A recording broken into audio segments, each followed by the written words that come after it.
आपका rate of growth जो है वो 7% या 6% नहीं है, वो 2 या 2.5% ही है। किस प्रकार के विश्व गुरु हैं कि हम अपनी टैलेंट को बाहर भेज रहे हैं? क्या अमेरिका अपनी टैलेंट को बाहर भेजता है, या जापान भेजता है, या चीन भेजता है?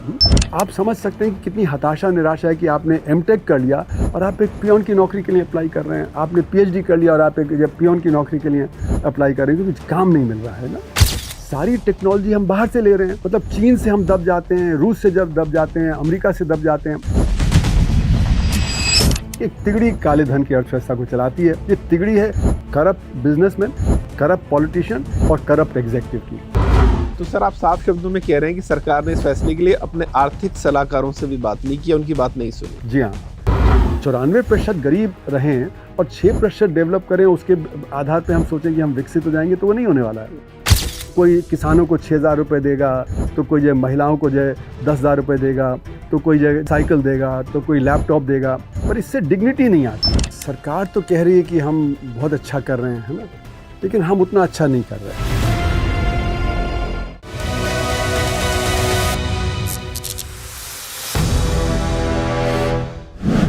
नमस्कार दोस्तों, कहने को तो हम दुनिया की 5वीं सबसे बड़ी अर्थव्यवस्था है। हम $4 ट्रिलियन की इकोनॉमी है। हम 7% की दर से ग्रो कर रहे हैं।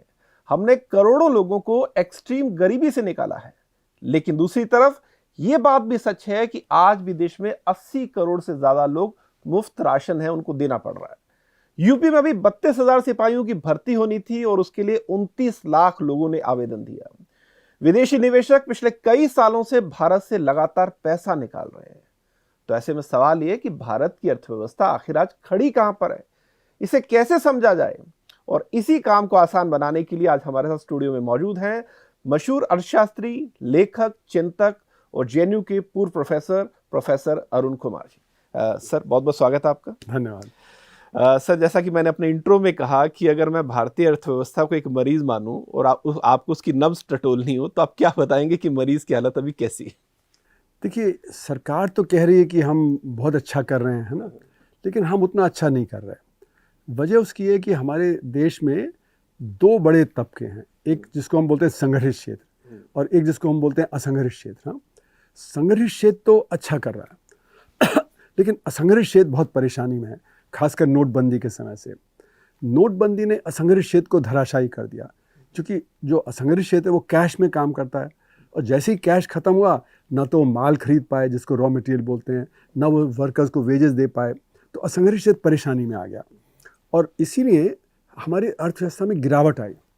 और सरकार क्या कहती है कि वो उस साल में 2016-17 में जब नोटबंदी हुई नवंबर 2016 में, तो कहते हैं सबसे ज़्यादा ग्रोथ उसी साल हुई 8% की, जबकि सबको दिखा कि मार्केट में लोग नहीं जा पा रहे, खरीदारी नहीं हो रही है।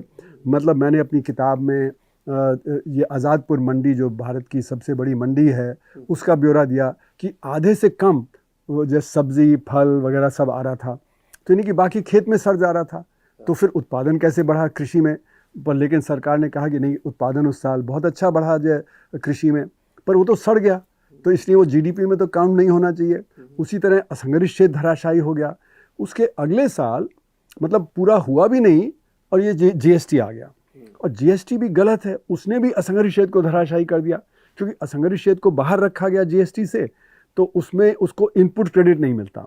तो इनपुट क्रेडिट नहीं मिलता मतलब कि उसका दाम कम नहीं हुआ, लेकिन संगठित क्षेत्र का दाम कम हो गया क्योंकि उनको इनपुट क्रेडिट मिलता। इसी को थोड़ा कोई आसान सा उदाहरण देके हमारे लोगों को समझाइए। इनपुट क्रेडिट का मतलब होता है कि देखिए, एक चेन होती है प्रोडक्शन में। आपने कुछ चीज़ बनाई, वो किसी को बेची, उसने उसमें कुछ और डाला, तो उससे फिर और आगे बेचा, तो हर स्टेज पे टैक्स लगता है। तो जो पिछली स्टेज पे टैक्स लगा, उसका बेनिफिट अगली स्टेज पे मिल जाता है, तो उसको इनपुट क्रेडिट बोलते हैं। फिर ये जो टैक्स यहाँ पे किया, वो अगली स्टेज पे जब मिल गया, तो उसको इनपुट क्रेडिट मिलते हैं। तो उनका कॉस्ट कम हो गया, क्योंकि जो टैक्स पिछली स्टेज पे किया गया था, उसका बेनिफिट यहाँ पे मिल गया। जो असंगठित क्षेत्र है, उसको वो बेनिफिट नहीं मिलता है, तो उसका दाम तो कम नहीं हुआ, लेकिन जो हमारा संगठित क्षेत्र है उसके दाम कम हो गए। तो डिमांड शिफ्ट कर गई है असंगठित क्षेत्र से संगठित क्षेत्र। उसका सबसे बड़ा उदाहरण है कि जगन्नाथन जी, जो कि प्रेशर कुकर इंडस्ट्री के चेयरमैन, उन्होंने 2018 में उन्होंने ये बताया कि हम 30 यूनिट है प्रेशर कुकर इंडस्ट्री में, 5 बड़ी इकाई हैं, 25 छोटी इकाई हैं, हम 5 बहुत खुश हैं, हमारा ग्रोथ 24% हो रहा है। अगले सेंटेंस में उन्होंने कहा क्यों हो रहा है? क्योंकि ये 25 जो है ये कोप नहीं कर पा रहे, ये डाउन हो गए हैं। तो यानी कि डिमांड शिफ्ट कर गई असंगठित क्षेत्र से संगठित क्षेत्र। यही एविडेंस आपका आया लेदर गुड सेक्टर से, जो बहुत बड़ा एम्प्लॉयर है, लगेज इंडस्ट्री से आया, फिर जो और जो तरह तरह की इंडस्ट्रीज से आया कि डिमांड शिफ्ट कर गई। उसका सबसे बड़ा उदाहरण एक और है कि आप देखें तो ई कॉमर्स 20, 30, 40% बढ़ा है पिछले 10 सालों में, है ना। तो जब वो इतना तेज़ी से बढ़ रहा है तो क्यों? क्योंकि लोग अब जो नेबरहुड स्टोर में नहीं जा रहे। नेबरहुड जो स्टोर है आपके, जो बगल का स्टोर है वो जो असंगठित क्षेत्र का है, जो ई कॉमर्स है वो संगठित क्षेत्र है। तो असंगठित क्षेत्र से संगठित क्षेत्र में डिमांड शिफ्ट कर रही है ना। तो उसकी वजह से असंगठित क्षेत्र में गिरावट है, संगठित क्षेत्र में बढ़त है। तो फिर ये सेकंड झटका लगा जो जीएसटी का। तीसरा झटका उसके अगले साल लगा नॉन बैंकिंग फाइनेंस कंपनीज का जो कोलैप्स हुआ, जो आईएलएफएस वगैरह का कोलैप्स हुआ, उसके साथ साथ और बहुत सारी। तो उनसे लोन मिलता है, कंज्यूमर लोन वगैरह मिलता है, जो छोटी इकाइयाँ हैं उनको मिलता है, तो वहाँ पे झटका लग गया। उसके 2 साल बाद जैसे ही पैंडेमिक आया तो फिर जो लॉकडाउन हुआ तो उसमें फिर असंगठित क्षेत्र को झटका लगा। तो 4 बड़े झटके लगे 2016 से 2021 तक, है ना। उसके बाद फिर यूक्रेन का युद्ध आ गया, फिर परेशानी आ गई, और फिर अब ये जो ऑयल क्राइसिस आ गया, फिर असंगठित क्षेत्र में परेशानी आ गई। तो ये जब झटके लगते जा रहे हैं उससे उसमें गिरावट है, और जो संगठित क्षेत्र है उसको फ़ायदा है। तो संगठित क्षेत्र का भी जो हमारे जो चीफ इकोनॉमिक एडवाइज़र हैं उन्होंने खुद ही कहा कि जो हमारा जो कॉर्पोरेट सेक्टर है उसका प्रॉफिट 30% बढ़ रहा है। 30% बढ़ने का मतलब है कि बाकी जगह कमी होगी तभी तो यहाँ पे 30% बढ़ रहा है, क्योंकि अर्थव्यवस्था तो 30% बढ़ नहीं रही। अगर आप नॉमिनल टर्म में भी देखें तो 10-11% बढ़ी है। तो कैसे उनकी 30% बढ़ रही है? क्योंकि डिमांड उधर शिफ्ट हो गई, उनकी जो प्राइसिंग पावर है वो तेज़ हो गई है। तो इसका मतलब है कि असंगठित क्षेत्र में गिरावट है, संगठित क्षेत्र बढ़ रहा है। तो अगर संगठित क्षेत्र जो है वो 55% उत्पादन करता है, असंगठित क्षेत्र जो है वो 45% उत्पादन करता है, लेकिन जो रोजगार है संगठित क्षेत्र में सिर्फ 6% लोग काम करते हैं, असंगठित क्षेत्र में 94%। अब जो संगठित क्षेत्र है उसमें कुछ कॉन्ट्रैक्ट लेबर वगैरह भी होता है ना, पर ये असंगठित रहता है। तो असंगठित क्षेत्र में जब गिरावट होगी तो जो आम आदमी है उसका काम नहीं मिलेगा, क्योंकि वहीं पे 94% लोग काम कर रहे हैं, और जो 6% जो संगठित क्षेत्र में है वहाँ पे ज़्यादा काम पैदा नहीं होता, क्योंकि वो बहुत ऑटोमेटेड है, बहुत मैकेनाइज्ड है। तो उदाहरण के तौर पे आप देखिए बैंकिंग ले लीजिए, है ना। तो बैंकिंग में अगर आप 1990 में देखें तो सब काम करने के लिए आपको बैंक के अंदर जाना पड़ता था, पैसा निकालना, चेक बुक लेना, पासबुक भरवाना वगैरह वगैरह। अब सारा काम तो मोबाइल पे हो जाता है, तो लोगों को बैंक ब्रांच में अंदर जाने की ज़रूरत नहीं है। तो बैंकों का काम तब से अब 1000 गुना बढ़ गया है, लेकिन स्टाफ आधा हो गया, क्योंकि इतना ऑटोमेशन होता है। तो संगठित क्षेत्र में रोजगार नहीं पैदा होने वाला, लेकिन 80% हमारा इन्वेस्टमेंट संगठित क्षेत्र में जाता है। तो 6% लोगों के लिए 80% इन्वेस्टमेंट जाता है, और 94% लोगों के लिए 20% है। और उसमें भी कृषि की हालत बहुत ख़राब है, क्योंकि कृषि में 45% लोग काम करते हैं, लेकिन उसमें तो सिर्फ 5% ही इन्वेस्टमेंट जा रहा है। तो आप देखें तो 45% लोगों के लिए 5% इन्वेस्टमेंट जा रहा है, 6% लोगों के लिए 80% जा रहा है। तो असंगठित क्षेत्र अच्छा कर रहा है, लेकिन बाकी असंगठित क्षेत्र में परेशानी है। तो असंगठित क्षेत्र में जब गिरावट है तो आपका रेट ऑफ ग्रोथ जो है वो 7% या 6% नहीं है, वो 2 या 2.5% ही है। अच्छा। तो इसलिए हमारी अर्थव्यवस्था में अगर आप जब नोटबंदी के समय से देखें तो नोटबंदी में तो सरकार ने कहा 8% ग्रोथ रेट है, जबकि मैंने उसको आंका कि -2% ग्रोथ थी उस समय, क्योंकि बहुत बड़े लेवल पे इंडस्ट्री ठप हो गई, ट्रेड ठप हो गया, लोग मार्केट नहीं जा रहे थे वगैरह वगैरह। तो मतलब कि 10% का एरर हमारे उसमें था। तो इसलिए मैंने ये अब लिखा है बार बार पिछले 10-11 साल में कि हमारा जो तरीका है जिससे हम जीडीपी को एस्टिमेट करते हैं वही गलत है, क्योंकि हम मान लेते हैं कि असंगठित क्षेत्र जैसे है गिर रहा है तो उसको हम मान लेते हैं कि नहीं बढ़ रहा है वो, क्योंकि हम संगठित क्षेत्र को प्रॉक्सी बना देते हैं असंगठित क्षेत्र का। तो जो गिरती हुई अर्थव्यवस्था है उसको हम बढ़ता हुआ दिखा देते हैं। उसका डेटा कलेक्शन नहीं होता इसमें शामिल। उसमें क्या है ना, असंगठित क्षेत्र इतना बड़ा है, जैसे कि कृषि में आप देखें तो अब वेरियसली एस्टिमेट करते हैं कि 9 से 11 करोड़ किसान हैं। तो उसका डेटा इकट्ठा करना थोड़ा मुश्किल होता है। हालांकि सरकार कोशिश करती है, क्रॉप कटिंग एक्सपेरिमेंट वगैरह होता है जिससे किया जाता है, पर उसमें बड़ी त्रुटियां हैं। फिर दूसरा आपका आता है जो नॉन एग्रीकल्चर असंगठित क्षेत्र है ना। तो नॉन एग्रीकल्चर में आप देखें तो 7 करोड़ माइक्रो यूनिट्स हैं, उनका डेटा भी इकट्ठा करना बहुत मुश्किल होता है। और जो स्मॉल और मीडियम है वो करीब 6 लाख है, उसमें 5.5 लाख स्मॉल है, 50,000 मीडियम है, और जो लार्ज यूनिट्स है वो 6,000 हैं। तो 6,000, 6 लाख और 7 करोड़, तो जो MSME का 97.5% रोजगार माइक्रो सेक्टर में है, उसको मेजर करना बहुत मुश्किल है। तो सर ये, लेकिन आपको नहीं लगता ये तो बड़ी, फिर एक तरह से कह सकते हैं कि आंकड़ों का एक माया जाल है। आपने कहा कि संगठित क्षेत्र 6% है, अब एम्प्लॉयमेंट में, हाँ, एम्प्लॉयमेंट 6% और उत्पादन में 55%। अब उसी के आंकड़े के आधार पर अगर आप ये बताएं कि तो पूरे भारत की तस्वीर है, वो तो मतलब अपने आप को भी धोखे में रखने वाली बात। बिल्कुल। तो इसलिए मैं तो ये बार बार कह रहा हूँ कि भाई हमें असंगठित क्षेत्र को सही ढंग से नापना चाहिए, और जब एविडेंस आ रहा है कि जब डिमांड शिफ्ट कर रही है असंगठित से संगठित क्षेत्र, है ना, उस सबको ध्यान में रखते हुए करना चाहिए। और मैं तो ये कहता था तो सरकार कहती थी नहीं देखो, IMF भी, वर्ल्ड बैंक भी सभी कह रहे हैं कि नहीं, भारत सबसे तेज़ बढ़ रहा है, 6-6.5%। तो मैंने ये बार बार लिखा है पिछले 10 सालों में कि IMF डेटा नहीं कलेक्ट करता, वर्ल्ड बैंक डेटा नहीं कलेक्ट करता, ADB डेटा नहीं, वो तो सरकारें जो डेटा देती हैं उसी के आधार पे करते हैं। तो जो सरकारों के डेटा में कमजोरी है वो IMF के डेटा में कमजोरी है, वो वर्ल्ड बैंक के डेटा में कमजोरी है, ADB के डेटा में कमजोरी है, जो बैंक हैं जैसे बार्कलेज वगैरह हैं उनके डेटा में भी वही कमजोरी है, क्योंकि सिर्फ सरकार ही तो डेटा देती है।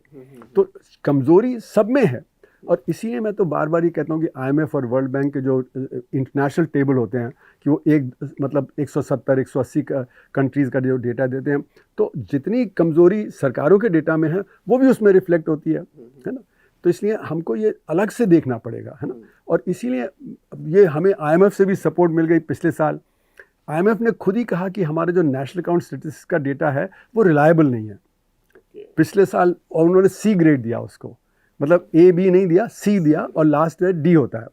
उन्होंने कहा रिलायबल नहीं है। खैर उन्होंने तो ये कहा कि भाई ये तो बहुत पुराने डेटा पे आधारित है, और जो जिस तरह से होलसेल प्राइस इंडेक्स को इस्तेमाल किया जाता है वगैरह टेक्निकली, है ना, वो सही नहीं है। पर लेकिन मेरा कहना है कि नहीं, इसमें मेथडलॉजिकल प्रॉब्लम भी है। यही नहीं कि हम बहुत पुराना डेटा 2011-12 का डेटा इस्तेमाल करते हैं, या हम जब प्राइसेस का डेटा सही नहीं इस्तेमाल करते हैं, पर यहाँ मेथडलॉजिकल डिफ़िकल्टी है कि असंगठित क्षेत्र का डेटा हम अलग से नहीं लेते हैं, इंडिपेंडेंटली नहीं लेते हैं, उसको संगठित क्षेत्र से प्रॉक्सी कर देते हैं, जो एक गलत चीज़ है, क्योंकि गिरते हुए सेक्टर को हम बढ़ता हुआ सेक्टर दिखाते हैं। तो मैंने तो ये अपने राइटिंग में दिखाया है कि नोटबंदी के समय से असंगठित क्षेत्र को 10-12 लाख करोड़ हर साल का नुकसान हो रहा है। तो अगर आप देखें तो 10 साल में करीब 120 लाख करोड़ का उसको नुकसान हो गया है। और हम जो फ्रीबीज देते हैं 3-4-5 लाख करोड़ की, अगर आप 5 लाख भी मान लें तो कितना हुआ, 10 साल में 50 लाख करोड़ हुआ। तो उनको तो फिर भी 70 लाख करोड़ का तो नुकसान हो चुका है ना। तो कहने को हम उनको मदद दे रहे हैं, पर एक्चुअली में अगर अर्थव्यवस्था ठीक से चलती होती तो वो तो 70 लाख उनको अतिरिक्त मिल जाता, उनको फिर ये 50 लाख करोड़ की ज़रूरत नहीं पड़ती, है ना। तो इसलिए हमारा जो डेटा है ना वो सही नहीं है। उसी तरह हमारा इन्फ्लेशन का डेटा सही नहीं है। तो जो डेटा में जो गड़बड़ी है ना, वो तरह तरह की है। हमारे रोज़गार का डेटा सही नहीं है ना। और जो बेरोज़गारी होती है उसी से गरीबी होती है। अगर आपके पास काम नहीं है, आमदनी नहीं है, तो फिर आप जो गरीब रहेंगे। तो हम लोगों ने एक रिपोर्ट पब्लिश की थी 2022 में। हमने दिखाया कि 4 तरह की बेरोज़गारी होती है, हाँ, एक तरह की नहीं होती। मतलब कि जैसे हम कहते हैं कि जो 15 साल से 60 साल है ना के बीच के हैं वो वर्कफोर्स में हैं, है ना। और ILO कहता है नहीं 64 साल के, है ना। तो हमारा थोड़ा उनसे भिन्न है। पर अगर हम चलें तो देखें कि जो हमारे यहाँ जो काम ढूंढ रहे हैं ना, वो करीब 60 करोड़ हैं। 60 करोड़ लोग, 60 करोड़ लोग है ना, जो मतलब 15 से 60 साल की उम्र के बीच में, है ना। लेकिन उस उम्र के जो फासले में जो लोग हैं वो तो करीब 90 करोड़ हैं। तो 90 करोड़ में से 60 करोड़ लोग मतलब वो काम के लिए कर रहे हैं। और उस 60 करोड़ में भी जो लोग काम ढूंढ रहे हैं लेकिन काम नहीं मिल रहा है, तो उनको हम बोलते हैं वो बेरोज़गार हैं। लेकिन एक ये बेरोज़गारी नहीं है, एक दूसरी बेरोज़गारी है। वो ये कि बाज़ार में आप जाएं, वहाँ पे जब बंदा खड़ा हुआ है 12 घंटे 10 घंटे रिक्शा, उसको 2 घंटे का काम मिल रहा है, 3 घंटे का काम मिल रहा है, तो अंडर एम्प्लॉयड है। फिर वो बोझा ढो रहा है ना, उसको भी 2-3 घंटे का काम मिलता है सिर्फ, है ना। फिर जो ठेला जब कर रहा है, आपका जो और जो काम है, तो उनको हम अंडर एम्प्लॉयड बोलते हैं। तो ये अंडर एम्प्लॉयड की संख्या बहुत है, क्योंकि जो गरीब आदमी है वो ये नहीं कह सकता कि मैं नहीं काम करूँगा, वो तो कुछ ना कुछ करेगा। वो सड़क के बगल में जो थोड़ा चना बेच लेगा, या कहीं सब्जी बेच लेगा, या कहीं चाय का जो खोमचा लगा लेगा, या कुछ करेगा, पर वो अंडर एम्प्लॉयड है। तो उनकी आमदनी बहुत कम है। तो सेकंड अंडर एम्प्लॉयड हो गया। तीसरा हम बोलते हैं डिस्गाइज्ड अनएम्प्लॉयड। डिस्गाइज्ड अनएम्प्लॉयड का मतलब है कि दुकान पे परिवार के 2-3 लोग बैठे हैं, 3 लोग बैठे काम तो सिर्फ एक ही का है। हाँ। दिन भर खाली है, खेत है, खेत पे 2-3 लोग बैठे हैं पर काम तो सिर्फ एक ही का है, वो पूरे दिन बैठे हैं, तो वो डिस्गाइज्ड अनएम्प्लॉयड है। जिसे बचपन में छिपी हुई बेरोजगारी कहते थे कि हाँ, स्कूली किताबों में हम हाँ, पढ़ते थे। तो ये मतलब कि उनका उत्पादन में कोई असर नहीं है ना, लेकिन वो वहाँ पे हम मान देते हैं कि वो बैठे हुए हैं तो काम कर रहे हैं, है ना। और चौथे वो हैं जिन्होंने काम ढूंढना बंद कर दिया।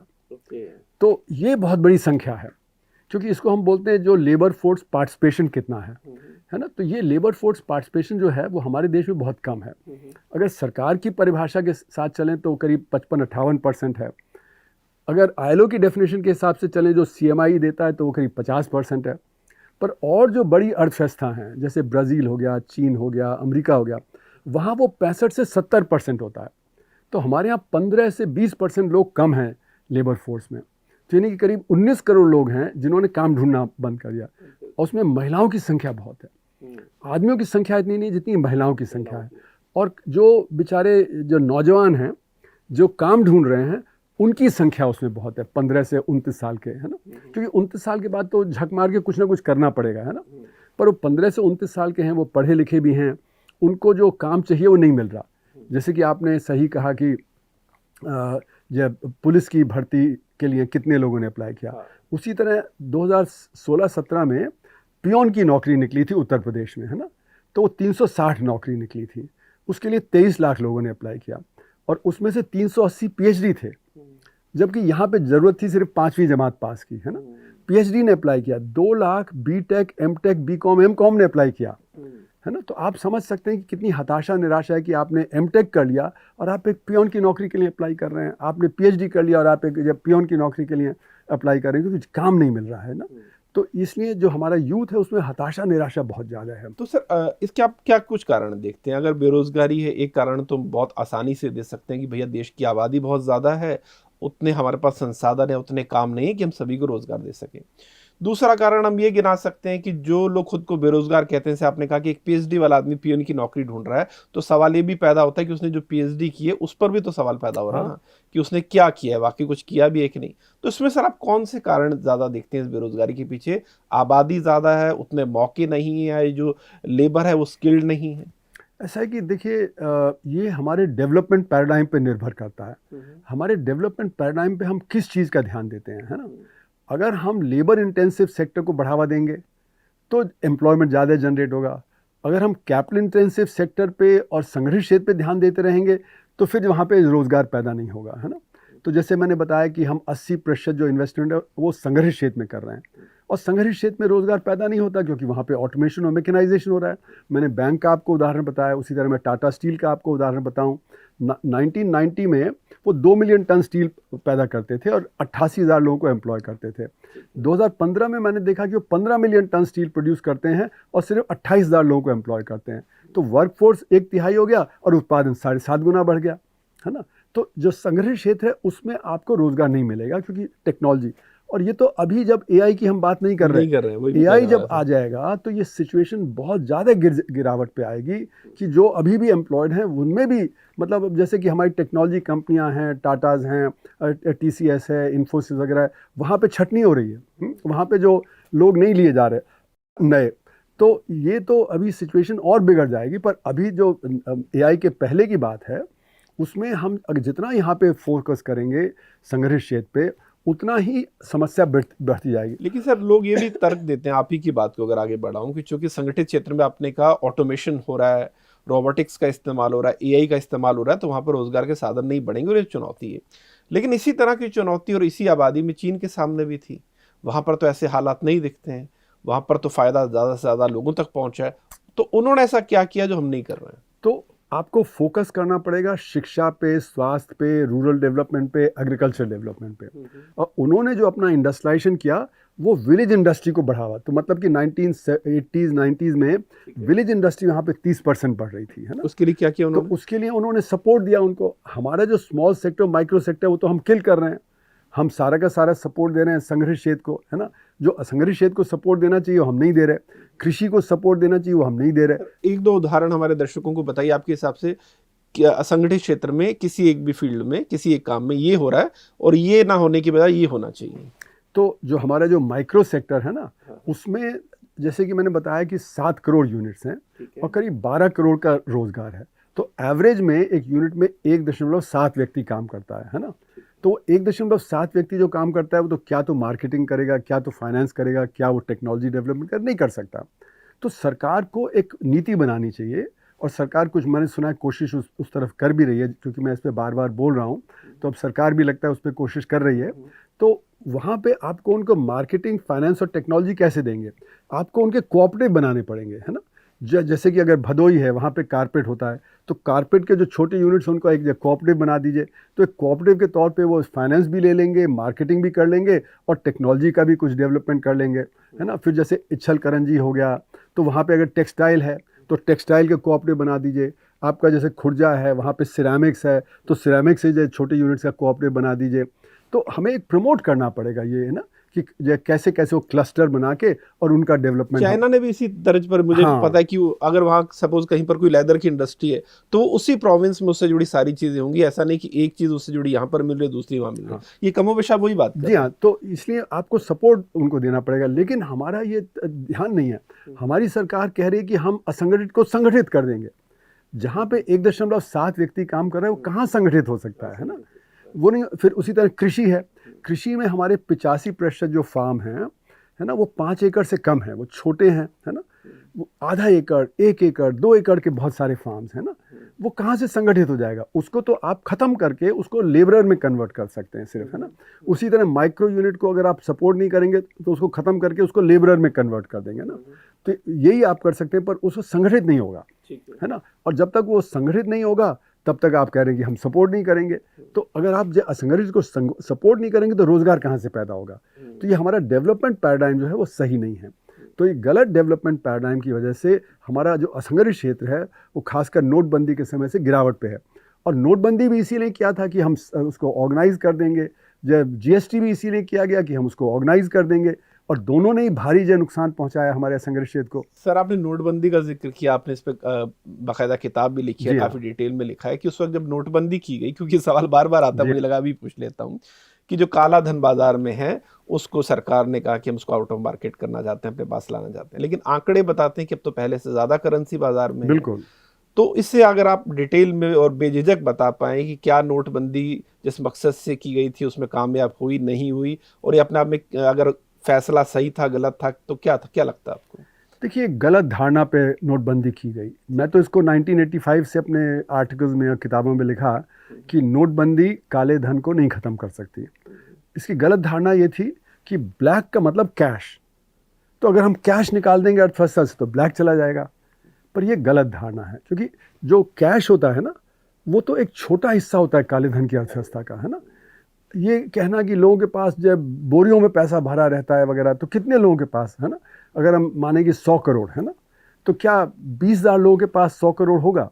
नहीं होगा, क्योंकि उसका मतलब 20 लाख करोड़ हो गया उनके पास, जबकि उस समय तो करेंसी इन सर्कुलेशन तो 18 लाख करोड़ थी। तो मतलब कि 20,000 के पास भी 100 करोड़ नहीं हो सकता, है ना। 1, 2, 3, 4 करोड़ होगा, मतलब 1 लाख लोगों के पास, है ना। तो 3-4 लाख करोड़ की जब ब्लैक हो गई, है ना। तो जो ब्लैक इकॉनमी होती है उसमें एक तो होता है कि आपकी ये वेल्थ, और एक होता है आप अर्निंग कैसे करते हैं ब्लैक की, है ना।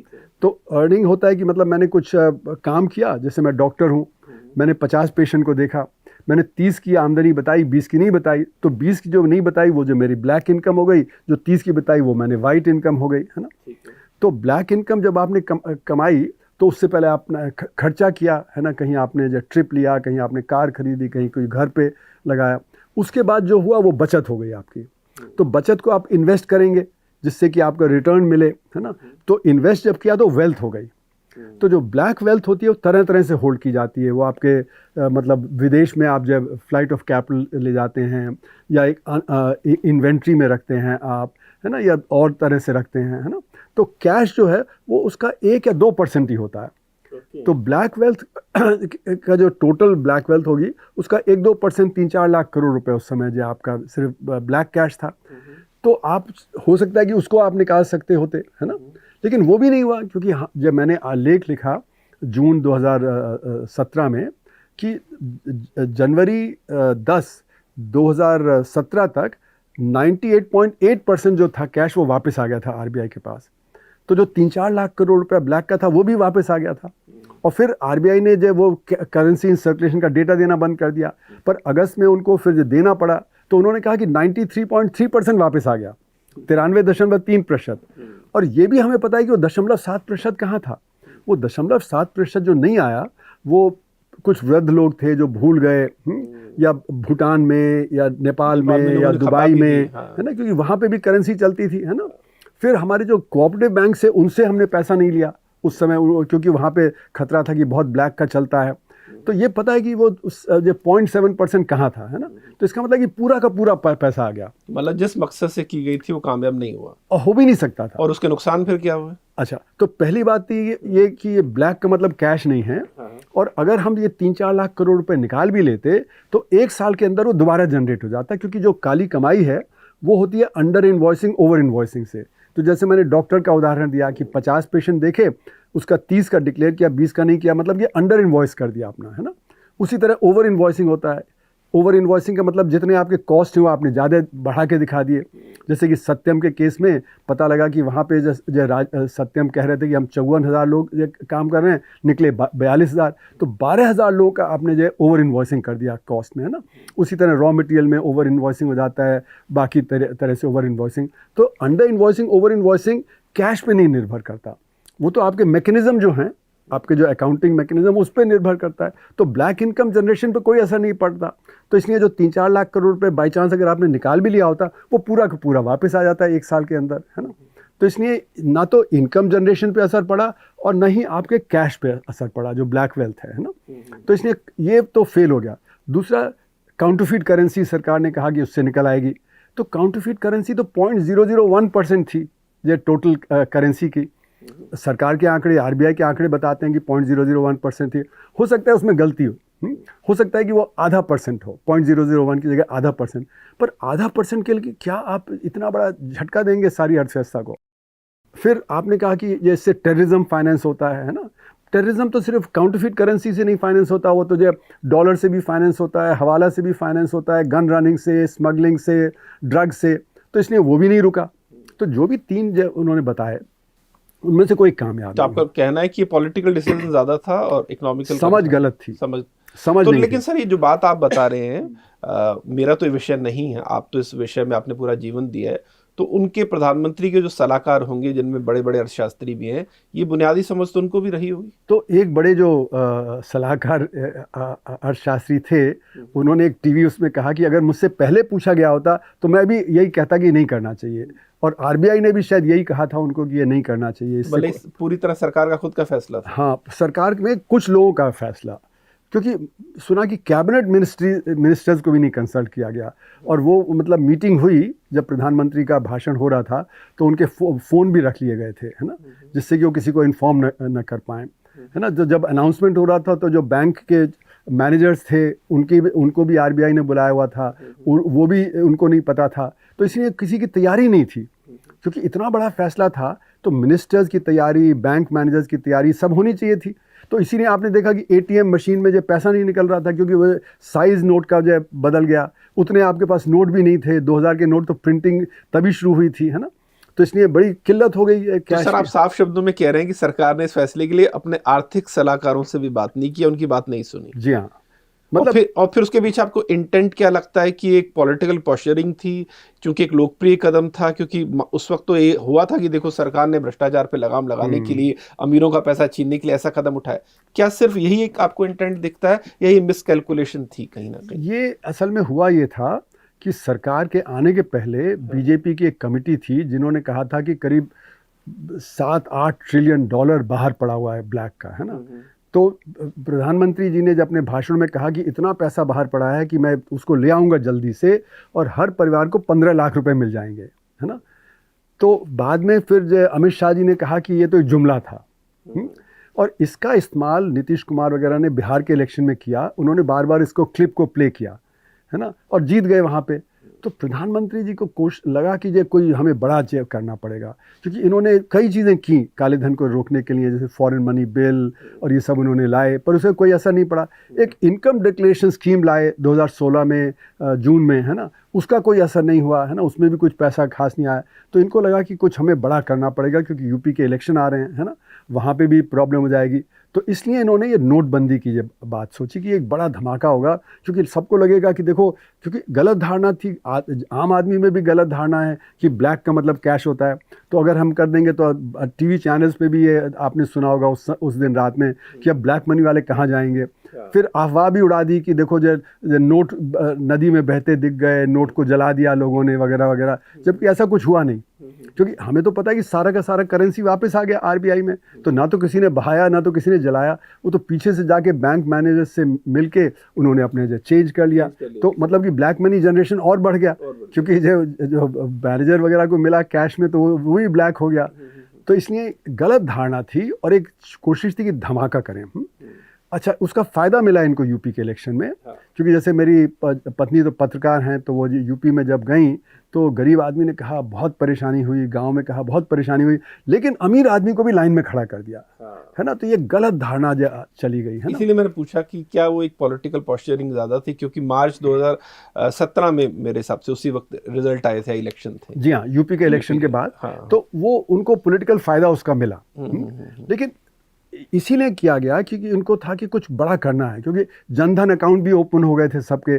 सबको लगा कि जब पैसा आने वाला है, पैसा नहीं आ रहा है ना, तो इसलिए इनको लगा कि अब हम कुछ कर देंगे तो उससे लगेगा कि देखो सबको पैसा मिलेगा, है ना। अमीर आदमी को भी लाइन में खड़ा कर दिया। तो ये एक पॉलिटिकल जो था उसने इकोनॉमिक को ट्रम्प कर दिया। लेकिन अगर आप देखें तो बीजेपी ने कभी भी नोटबंदी का ये आगे जो प्रचार नहीं किया। किसी भी इलेक्शन में वो नहीं कहते कि हमने देखो नोटबंदी किया तो इतना फ़ायदा हो गया, क्योंकि नुकसान हुआ, क्योंकि असंगठित क्षेत्र धराशायी हो गया, अर्थव्यवस्था में ज़बरदस्त गिरावट आई। तो इकोनॉमिकली बहुत ही डिज़ास्ट्रस वो था और उसकी ज़रूरत नहीं थी, है ना। जैसे कि अगर आप यूरोप में देखें तो यूरो आया, तो उसके लिए उन्होंने 5 साल का समय दिया, तो जो करेंसी की कभी शॉर्टेज नहीं हुई, है ना। तो उसी तरह जैसे कि हमने 2005 से पहले के जो नोट थे उनको किया, तो उसके लिए 2005 के नोट आते गए और उनको हम विड्रॉ करते चले गए। तो इसलिए कोई ज़रूरत नहीं थी इस तरह का नोटबंदी करने का। अगर आपको काले धन की अर्थव्यवस्था का डील करना है तो उसका तरीका और है। आपको उसका बेसिक कॉज क्या है उस पर आपको जाना पड़ेगा। तो बेसिक कॉज तो ये है कि एक तिगड़ी काले धन की अर्थव्यवस्था को चलाती है। ये तिगड़ी है करप्ट बिजनेसमैन, करप्ट पॉलिटिशियन और करप्ट एग्जीक्यूटिव की। ये तीन जब साथ मिल जाते हैं तो ये काली अर्थव्यवस्था को चलाते हैं, क्योंकि जो पॉलिटिशियन है और जो एग्जीक्यूटिव है उसको एक शेयर मिलता है जो ब्लैक इनकम जो बिजनेसमैन की होती है उसमें, है ना। तो बिजनेसमैन को फ़ायदा होता है कि जो उसकी वाइट इनकम है उसके ऊपर वो ब्लैक इनकम कमा लेता है। लेकिन इससे अर्थव्यवस्था को बहुत नुकसान होता है, क्योंकि जो हमारी नीतियाँ हैं वो फेल कर जाती हैं। आप जैसे कि शिक्षा है, तो शिक्षा में अगर आप पैसा डाल रहे हैं तो वो वहाँ पहुँच नहीं रहा है ना। और वो मतलब जब स्कूल नहीं है या वहाँ पे जो टीचर नहीं है या वो जब फैसिलिटीज़ नहीं हैं, क्योंकि वो पैसा खा पी लिया जाता है। फिर जो टीचर है वो कोशिश करता है कि भाई मैं अतिरिक्त कुछ कमा लूँ, क्योंकि मेरी आमदनी इतनी नहीं है। तो क्लास में अच्छा नहीं पढ़ाएगा, जिससे कि स्टूडेंट्स को ट्यूशन करना पड़े। तो स्टूडेंट्स को समझ नहीं आएगा क्लास में, तो वो बोर हो जाएंगे, वो कहेंगे तो शिक्षा तो बेकार है। उनका इंटरेस्ट नहीं होगा। और बहुत सारे बच्चे यही मानते हैं कि जो शिक्षा का कोई फ़ायदा नहीं है। तो उससे जो स्टूडेंट है वो परमानेंटली डैमेज कर देते हैं हम उसको, उसकी क्यूरियोसिटी को ख़त्म कर देते हैं। तो उससे एक बहुत बड़ा धक्का लगता है हमारी शिक्षा पद्धति को कि ये इस तरह से जो टीचर्स तो अगर सर आप जो बता रहे हैं मैं सोच रहा हूँ कितनी खूबसूरत बात है कि हर चीज़ कैसे इंटरलिंक्ड है। कि आपकी अगर एक आर्थिक पॉलिसी गलत है तो कैसे आप उससे सीधा शिक्षा को नुकसान पहुंचा सकते हैं, समाज को नुकसान पहुंचा सकते हैं, और आपका जो ह्यूमन रिसोर्स है किस तरह से आप उसकी खुद की क्षमता कम कर सकते हैं। तो अब उसी तरह हेल्थ में आप देख लीजिए, अनाप शनाप टेस्ट कर लिए जाते हैं जिनकी ज़रूरत नहीं है ना। मेरी पत्नी तो जर्नलिस्ट हैं, एक बार उनका एक्सीडेंट हुआ, है ना। तो वो किसी के पास मोबाइल फ़ोन था, ये तो 2001-2 की बात है। उन्होंने मुझे फ़ोन किया, मैं जल्दी से अस्पताल गया, देखा डॉक्टर ने लिख दिया 15 टेस्ट और जो टू बी ऑब्जर्व्ड वगैरह वगैरह। फिर मैंने कहा देखिए तो ये तो आपके बगल में इंडियन एक्सप्रेस है, उनकी पॉलिटिकल एडिटर है। उसने लिखना बंद कर दिया, उसने सारा काट दिया। मैंने कहा ये ज़रूरत है? नहीं आप ले जाइए घर। तो ये मतलब 2001-2 की बात है। आप देखिए कितना कमर्शलाइजेशन है ना। तो ये जो आज स्थिति है 2001-2 के बाद, तो बेतहाशा मतलब किस तरह सिजेरियन कर देते हैं जहाँ ज़रूरत नहीं है, किस तरह से जो और टेस्ट करवा देते हैं जो ज़रूरत नहीं है, वेंटिलेटर पे डाल देते हैं जहाँ ज़रूरत नहीं है वगैरह, है ना। तो ये जो दो नोबल प्रोफेशन है आपके, शिक्षा और स्वास्थ्य, उनको डिस्ट्रॉय कर दिया इस तरह के प्राइवेटाइजेशन और कमर्शलाइजेशन ने और काले धन की अर्थव्यवस्था ने। और इसका असर ये होता है कि आपकी नीतियाँ फेल कर जाती हैं। आपको पोल्यूशन कंट्रोल करना है लेकिन पोल्यूशन कंट्रोल नहीं कर पाते, सबके जो फेफड़े खराब हो जाते हैं। जो बच्चे जिनको मतलब एस्थमा नहीं होता था पहले, 2001 के बाद एस्थमा 15% बच्चों को, एक एम्स की स्टडी है वो दिखाती है। आपकी दवाएं हैं उसमें स्पूरियस ड्रग्स, मतलब कि जैसे कि रिफैम्पिसिन, पहले मैंने सुना था कि रिफैम्पिसिन जो 600 मिलीग्राम की होनी चाहिए, उसमें मतलब सैंपल कलेक्ट किए गए तो कुछ में रिफैम्पिसिन थी नहीं। तो आप सोच रहे हैं कि आप ड्रग ले रहे हैं लेकिन उसमें कुछ है ही नहीं, तो आपका जो ड्रग रेजिस्टेंट टीबी हो जाएगा। तो किसी में 50 मिलीग्राम है, किसी में 100 है, किसी में 0 है, किसी में 150 है, 600 नहीं है, जबकि आपको चाहिए 600। तो दवाओं में कितना स्पूरियस मेडिसिन चलती हैं, कितने लोगों की डेथ हो जाती है ना। तो मतलब कि आपके जो स्वास्थ्य है, आपका शिक्षा है, ये बड़े क्षेत्र हैं जिनमें ये खराबी है। फिर आपके उत्पादन पे असर पड़ता है इसका, क्योंकि इसको मैं काले धन की अर्थव्यवस्था को बोलता हूँ, ये है जैसे गड्ढा खोदो और गड्ढा भर दो। तो गड्ढा खोदो गड्ढा भर दो मतलब कि आपने दिन में एक व्यक्ति को लगा दिया गड्ढा खोदने के लिए और रात में एक को लगा दिया गड्ढा भरने को, तो अगले दिन सुबह आपका उत्पादन शून्य है और 2 आमदनी। तो इसको मतलब एक्टिविटी विदाउट प्रोडक्टिविटी, है ना। तो एक्टिविटी विदाउट प्रोडक्टिविटी का अक्सर मैं उदाहरण देता हूँ। आपने सड़क बनाई, उसमें आपने कोल्टा कम डाला, एग्रीगेट कम डाला, बारिश आई वो जो बह गया, तो पॉटहोल रोड्स हो जाएंगी। तो जो सड़क स्मूथ होनी चाहिए अगर सही ढंग से बने तो पॉटहोल होगी, तो वहाँ पे एक्सल भी टूटेगा, टायर भी पंक्चर होगा, लोगों की डेथ भी होगी, और फिर पेट्रोल डीजल का कंजम्पशन ज़्यादा हो जाएगा क्योंकि आप जिस स्पीड से नहीं चला सकते हैं जिस स्पीड से चलाना चाहिए, है ना। उसी तरह जैसे कि आपके जो सरकारी काम है, सरकारी काम में अगर सही ढंग से हो जाएगा तो फिर आप पे नहीं करेंगे, तो काम को डिले कर देते हैं वो, है ना, उसमें रोक लगा देते हैं जिससे कि उनको ब्राइब मिले। तो जो काम जितनी स्पीड से हो सकता है वो नहीं होता है। और हर चीज़ के लिए फिर कोई ब्रोकर जो हो जाता है कि आपको कस्टम में चाहिए तो एक ब्रोकर होगा जो बीच में आपका काम करवाने के लिए होगा, आपको पासपोर्ट है तो पासपोर्ट का, तो हर चीज़ में एक मिडिल मैन आ जाएगा। तो मिडिल मैन होने से इनएफिशिएंसी हो जाती है क्योंकि जो काम स्मूथली हो जाना चाहिए वो नहीं होगा और फिर आपको एक्स्ट्रा पे करना पड़ेगा। तो इसलिए मेरा मानना है कि जो काले धन की अर्थव्यवस्था की वजह से इकॉनमी इनएफिशिएंट हो जाती है क्योंकि जो आपने इन्वेस्टमेंट किया उसकी प्रोडक्टिविटी आपको नहीं मिल रही है। तो जब प्रोडक्टिविटी नहीं मिलेगी तो फिर आपका रेट ऑफ ग्रोथ कम हो जाएगा।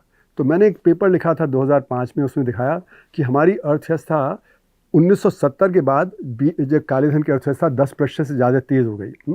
तो एवरेज में हमारी अर्थव्यवस्था में 5% रेट ऑफ ग्रोथ कम हो गई। तो अगर आप देखें तो इतने सालों में मिड 70s से तो अभी अर्थव्यवस्था हमारी 8 गुना बड़ी हो सकती थी। तो सरकार जैसे कह रही है $3.5 ट्रिलियन की, तो हम 28-29 ट्रिलियन डॉलर की अर्थव्यवस्था हो सकते थे जो अमेरिका के बराबर होती, है ना। और हमारी जो हर एक व्यक्ति की आय 8 गुना बड़ी होती तो जब प्रॉस्पेरिटी भी ज़्यादा होती। तो काले धन की अर्थव्यवस्था से बहुत ही नुकसान है ना। तो इसको कंट्रोल करना तो ज़रूरी है अगर हमें उन्नत देश बनना है। आप कह रहे हैं कि काले धन की अर्थव्यवस्था का आसान जबान में अगर मैं कहूँ, आप करेक्ट कीजिएगा गलत है, कि ये देश का ही पैसा है लेकिन देश के काम नहीं आ रहा, इंडिविजुअल्स ने उस पर कब्जा कर रखा है और उसको गलत ढंग से इस्तेमाल। अब जैसे कि हमारा पोल्यूशन ज़्यादा हो जाएगा, तो पोल्यूशन से फिर लोगों की हेल्थ जो वेस्ट होगी, है ना, उसमें कमज़ोरी आएगी और फिर हम अस्पताल जाएंगे।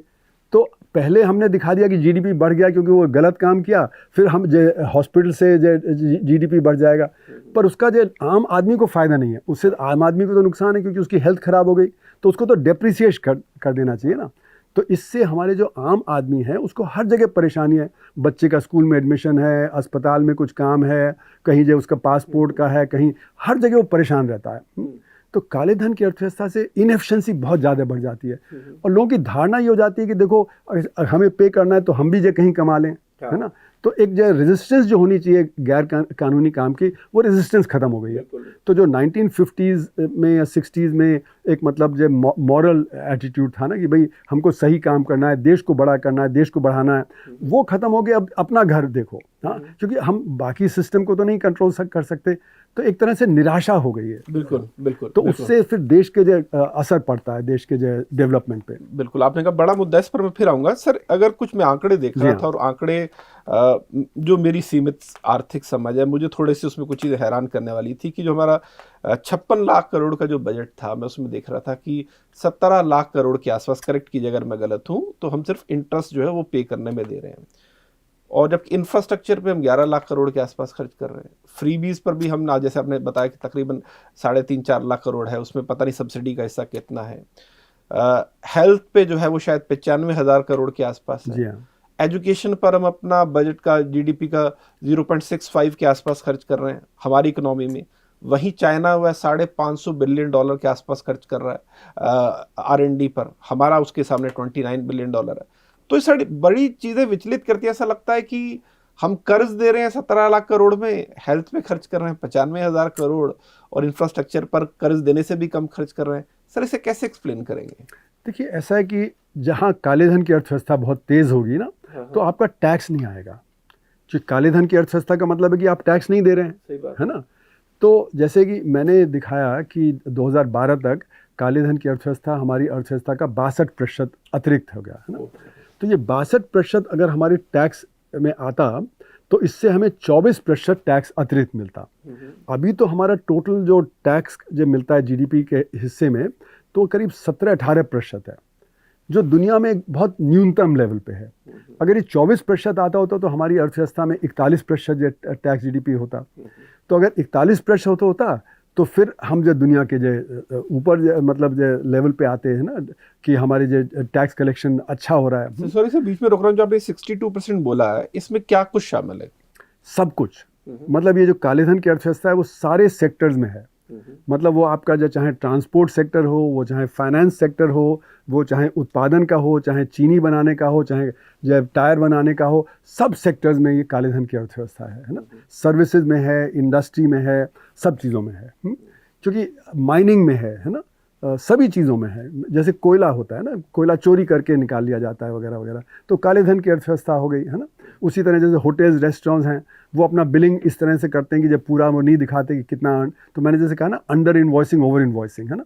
प्रोफेशनल्स हैं, है ना, प्रोफेशनल्स भी अपनी पूरी आमदनी नहीं दिखाते, वो अपने कॉस्ट दिखा देंगे, है ना, तो वो ओवर इन्वॉइसिंग कर देंगे कॉस्ट को।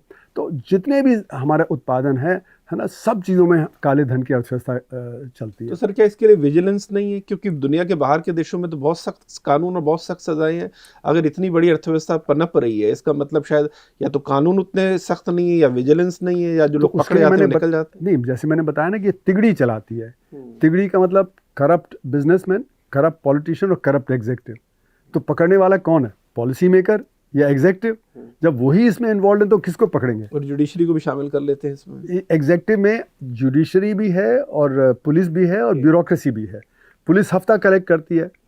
जितने भी इलीगल काम होते हैं, है ना, सड़क में आपने ऑक्यूपाई कर लिया, आपने दुकान को आगे बढ़ा लिया, है ना, आपने एक्स्ट्रा कंस्ट्रक्शन कर दिया, सब में जब म्यूनिसिपैलिटी और जब पुलिस वाले जाके पैसा लेते हैं, है ना। तो इसलिए ये सारा जो तिगड़ी है ना, तो जो आपका रोकने वाला है ना, वही उसमें इन्वॉल्व है। तो फिर वो कहाँ रोकेगा?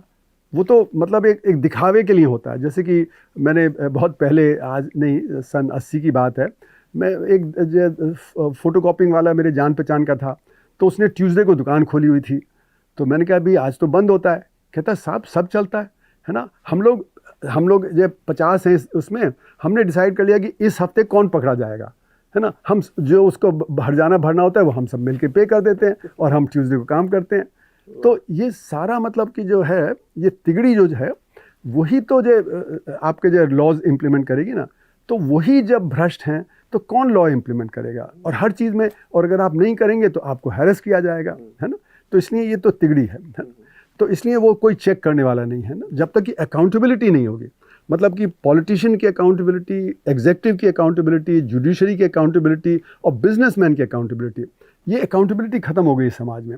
आज सब तरह के जो, मतलब जैसे चार्टर्ड अकाउंटेंट से बात करें तो कहता है देखो बिजनेसमैन ही तो मुझे पे कर रहा है, तो जैसा वो कहेगा वैसा मैं कर दूंगा। तो ना तो बिजनेसमैन की अकाउंटेबिलिटी है और ना ही चार्टर्ड अकाउंटेंट की अकाउंटेबिलिटी है ना। और जो बिजनेसमैन है वो अपना बोर्ड ऑफ डायरेक्टर्स ऐसा बनाता है जिससे कि सारे उसके लोग होते हैं, तो उसको कौन चेक करेगा? अब जैसे कि ये सत्यम के केस में बड़े बड़े दिग्गज लोग वहाँ पे, फॉर्मर कैबिनेट सेक्रेटरी वगैरह, वो सब थे वहाँ पे बोर्ड ऑफ डायरेक्टर्स में, वो साइन कर देते हैं, उनको 15-20 लाख रुपए की जो फीस मिल जाती है, तो वो करोड़ों में कमाते हैं लोग, है ना। तो इसलिए अकाउंटेबिलिटी नहीं है बोर्ड ऑफ डायरेक्टर्स और सर इससे पिसता तो आम आदमी ने। अगर मैं एक बड़ा छोटा सा उदाहरण दूं कि हम पूरे दिल्ली एनसीआर में इस वक्त बैठे हैं और हम देख रहे हैं कि रियल एस्टेट के दाम जो हैं वो, मतलब मिडिल क्लास तो छोड़ो, अपर क्लास भी अब सोचता है कि मैं खरीदूं या ना खरीदूं। अगर मैं इसको एक छोटा उदाहरण दे के समझाऊं कि नॉर्मल 2 BHK या 3 BHK का रेट 1.5 करोड़ या 2 करोड़ है। अब 1-1.5 लाख रुपए सैलरी कम नहीं होती है। वो लेने वाला आदमी भी जब उस मकान को लेने जाता है तो उसकी हिम्मत नहीं है। अब वो लेने जाएगा तो बिल्डर उसे कहेगा इतना तुम वाइट में दो और इतना मुझे तुम कैश में दो। अब वो नौकरी पेशा आदमी इतना कैश कहां से लाएगा? बिल्डर कहता है कैश नहीं दे सकता तो तुम्हें वाइट में मुझे बढ़ाकर देना होगा, उसको डिस्काउंट भी नहीं मिलेगा। और वो रियल एस्टेट इसलिए महंगा है क्योंकि जो करप्ट लोग हैं उन्होंने अपना सारा इन्वेस्टमेंट उस रियल एस्टेट में कर रखा है। तो मतलब करप्ट आदमी के करप्शन की सजा वो एक नौकरी पेशा आदमी भुगत रहा है जो बेचारा वैसे भी इनकम टैक्स भी दे रहा है। सही बात तो सर ये तो मतलब सिर्फ हाउसिंग में ही नहीं, आप देखिए शिक्षा में जो कैपिटेशन फी देनी पड़ती है, अगर आपको एजुकेशन है, हेल्थ है ना, फिर आपको हेल्थ में आपको जो करना पड़ता है, तो सभी क्षेत्रों में ये इसका असर है। तो वापस आते हैं जो आपने सवाल पूछा था कि ये जो टैक्स कलेक्शन जब कम होगा तो आपका जब खर्चा है ना वो आप पूरा नहीं कर सकते। तो जितना शिक्षा पे खर्च करना चाहिए, स्वास्थ्य पे खर्चना चाहिए, नहीं, अगर आपका जो आज 18% के करीब जो टैक्स का हिस्सा आता है जीडीपी का, वो 41% हो जाए तो आपके पास पर्याप्त मात्रा में पैसा होगा शिक्षा पे खर्च करने के लिए, स्वास्थ्य पे खर्च करने के लिए, रोज़गार पे खर्च करने के लिए, है ना। और जो इंटरेस्ट पे करना है वो इंटरेस्ट नहीं पे करेंगे तो वो अतिरिक्त और मिल जाएगा। तो अभी क्या हो रहा है कि 1980 से हमारे बजट में रेवेन्यू डेफिसिट हो जाता है, मतलब जो अभी हमारे चालू खर्चे हैं ना वो हम बोरो करके उसको पे कर रहे हैं। तो एक बंधुआ मजदूर का होता है कि उसके पास पैसा खाने पीने का नहीं है तो उधार लेता है। अब क्योंकि उसने उस पर कमाया नहीं तो अगले साल और उधार लेना पड़ता है। तो बंधुआ मजदूर ये बोरो करता है, फिर पे करता है, फिर बोरो करता है, फिर पे करता है। तो इसी तरह हमारे भी बजट में जो हमारे चालू खाते हैं, है ना, उसके लिए हम जो उधार लेके जो खर्च कर रहे हैं, तो इसलिए वो बढ़ता चला गया है। तो जो आपने जैसे कहा कि अभी इंटरेस्ट पेमेंट सबसे बड़ा आइटम है हमारे बजट में, है ना। तो मतलब एक तरफ हम बोरो कर रहे हैं, दूसरे हाथ से हम पे कर रहे हैं। तो अगर हमारा ये अतिरिक्त आता होता, है ना, तो जो हमारा डेफिसिट है बजट में जो 4%, 5%, 6%, वो सरप्लस हो जाता, है ना, और हम जितना भी लोन है उसको हम रीपे कर देते, तो फिर हमारे पास पैसा और ज़्यादा होता। तो और फिर क्योंकि काले धन की अर्थव्यवस्था नहीं होती तो हमारे जो पॉलिसी फेलियर है वो पॉलिसी फेलियर ख़त्म हो जाता, तो हमारी अर्थव्यवस्था को बहुत ज़्यादा फ़ायदा होता। पॉलिसी फेलियर नहीं होता, शिक्षा पे, स्वास्थ्य पे, बाकी चीज़ों पे हम ज़्यादा खर्च करते तो अर्थव्यवस्था बहुत अच्छी और तेज़ी से चलती, है ना। अभी जैसे कि कोठारी कमीशन ने 1968 में बताया कि हमको कम से कम 6% खर्च करना चाहिए पब्लिक एजुकेशन पे। हमने कभी 4% से ज़्यादा नहीं खर्च किया। और मलेशिया और थाईलैंड और इन सब देशों ने 10% तक खर्च किया। तो उनके सारे बच्चे स्कूल में हो गए 1965 तक। हमारे सारे बच्चे आज भी नहीं, हमारा भी गोल था 65 में तक सारे बच्चे स्कूल में होने चाहिए, वो आज भी नहीं है ना। उसी तरह उन्होंने अच्छा स्वास्थ्य दिया अपने जो वर्कर्स हैं, तो उनके वर्कर प्रोडक्टिव हो गए क्योंकि उनके पास शिक्षा भी अच्छी, स्वास्थ्य भी अच्छा। हमारे वर्कर प्रोडक्टिव नहीं हो पाए, इसीलिए बहुत बड़े लेवल पे इंडस्ट्री आज बोलती है कि हमारे जो यूथ है वो अनएम्प्लॉयबल है क्योंकि उनकी स्किल भी नहीं है, क्योंकि शिक्षा बहुत खराब है ना। अच्छा, अगर हम रट्टा मार के सीखेंगे तो उसको नॉलेज को एब्जॉर्ब नहीं करेंगे। और ज़्यादातर हमारी शिक्षा होती है कि ब्लैक बोर्ड पे आके लिख दिया, बच्चों ने कॉपी कर लिया, उसको रट लिया, इम्तहान में पास हो गए, फिर उसके बाद भूल गए। तो मैं जब से मतलब 84 से जब JNU में पढ़ाना शुरू किया तो मैं ओपन बुक एग्ज़ाम, मतलब कि आप अपने नोट्स ला सकते हो, है ना, तो आपको अप्लाई करना है, फॉर्मूला डिराइव नहीं करना है, फॉर्मूला को अप्लाई करना है। अब बच्चे कहते थे सर प्लीज़ इम्तहान में ये मत करो क्योंकि हम 15 साल तो जय रट मार के जय किया है। तो मेरी भी पूरी सिंपैथी उनके साथ होती थी कि हाँ भाई 15 साल बाद आप एक एग्ज़ाम में कैसे सोच लोगे हम। तो पर यह है कि ये दिखाता है कि अच्छे से अच्छे यूनिवर्सिटीज़ में भी बच्चे सोच नहीं पाते हैं, जो उन्होंने सीखा है उसको अप्लाई नहीं कर पाते हैं।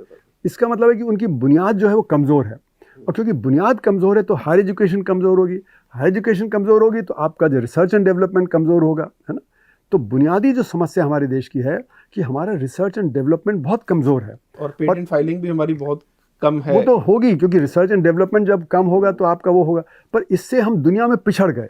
सारी टेक्नोलॉजी हम बाहर से ले रहे हैं, मतलब चीन से हम दब जाते हैं, रूस से जब दब जाते हैं, अमेरिका से दब जाते हैं। तो काले धन की अर्थव्यवस्था से आप देखिए शिक्षा पे असर है, शिक्षा से R&D पे असर है, इससे हमारे जो देश की जो साख है दुनिया में वो कमज़ोर पड़ जाती है ना। तो काले धन की अर्थव्यवस्था से बहुत ज़्यादा नुकसान है।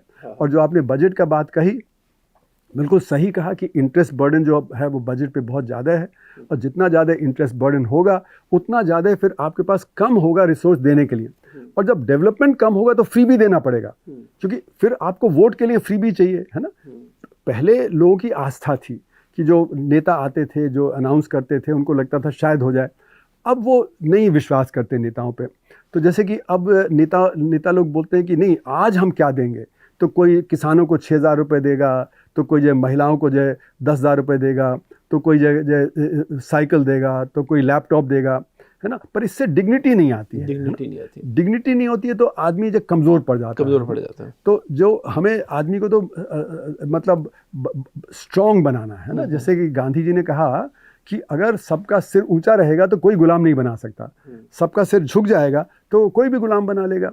तो इसलिए हमारे देश में ये एक धारणा है कि भाई अच्छा हताशा निराशा है कि हो नहीं रहा है, गरीबी बनी हुई है। और गरीबी की भी जो परिभाषा होती है वो बदलती रहती है। जो 1960 की गरीबी है वो 1980 की गरीबी नहीं है, जो 1980 की गरीबी है वो 2000 की गरीबी नहीं है, जो 2000 की गरीबी है वो आज 2026 की गरीबी नहीं है।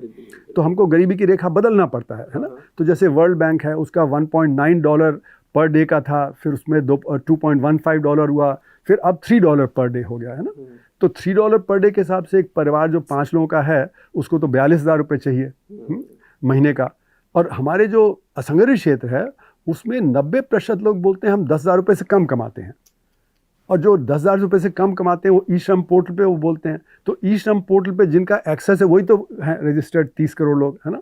जो अति गरीब हैं वो तो रजिस्टर्ड ही नहीं है, तो वो तो और भी 10,000 रुपये से भी और कम कमाते हैं, और जबकि उनको 42,000 रुपये परिवार के लिए चाहिए। तो इसलिए मेरा मानना है 90% हमारे देशवासी गरीब हैं। तो आपकी बातें सर सुन के मुझे बहुत डर सा लग रहा है, लेकिन हकीकत है। नहीं मतलब कि देखिए अगर हमें सही नीति बनानी है तो सही डेटा पे चलना पड़ेगा। जब तक हमारा डेटा गलत रहेगा तो हम गलत प्रचार करेंगे और हम उसी में फंस जाएंगे। सर यही मुझे, मैं बीच में कह रहा हूँ, लेकिन यही मुझे दिक्कत लगती है कि डेटा गलत है। ऐसा लगता है कि हम मैनिपुलेट करते हैं चीज़ें ताकि हम दुनिया को जवाब दे सकें कि देखो ये है। लेकिन सवाल ये कि आप आदमी, जैसे मैंने एक उदाहरण देता हूँ कि एक बच्चा अगर कमरे में बैठा है और वो मोबाइल पर कुछ कर रहा है, उसके फादर आते हैं तो अचानक से पढ़ने लग जाता है।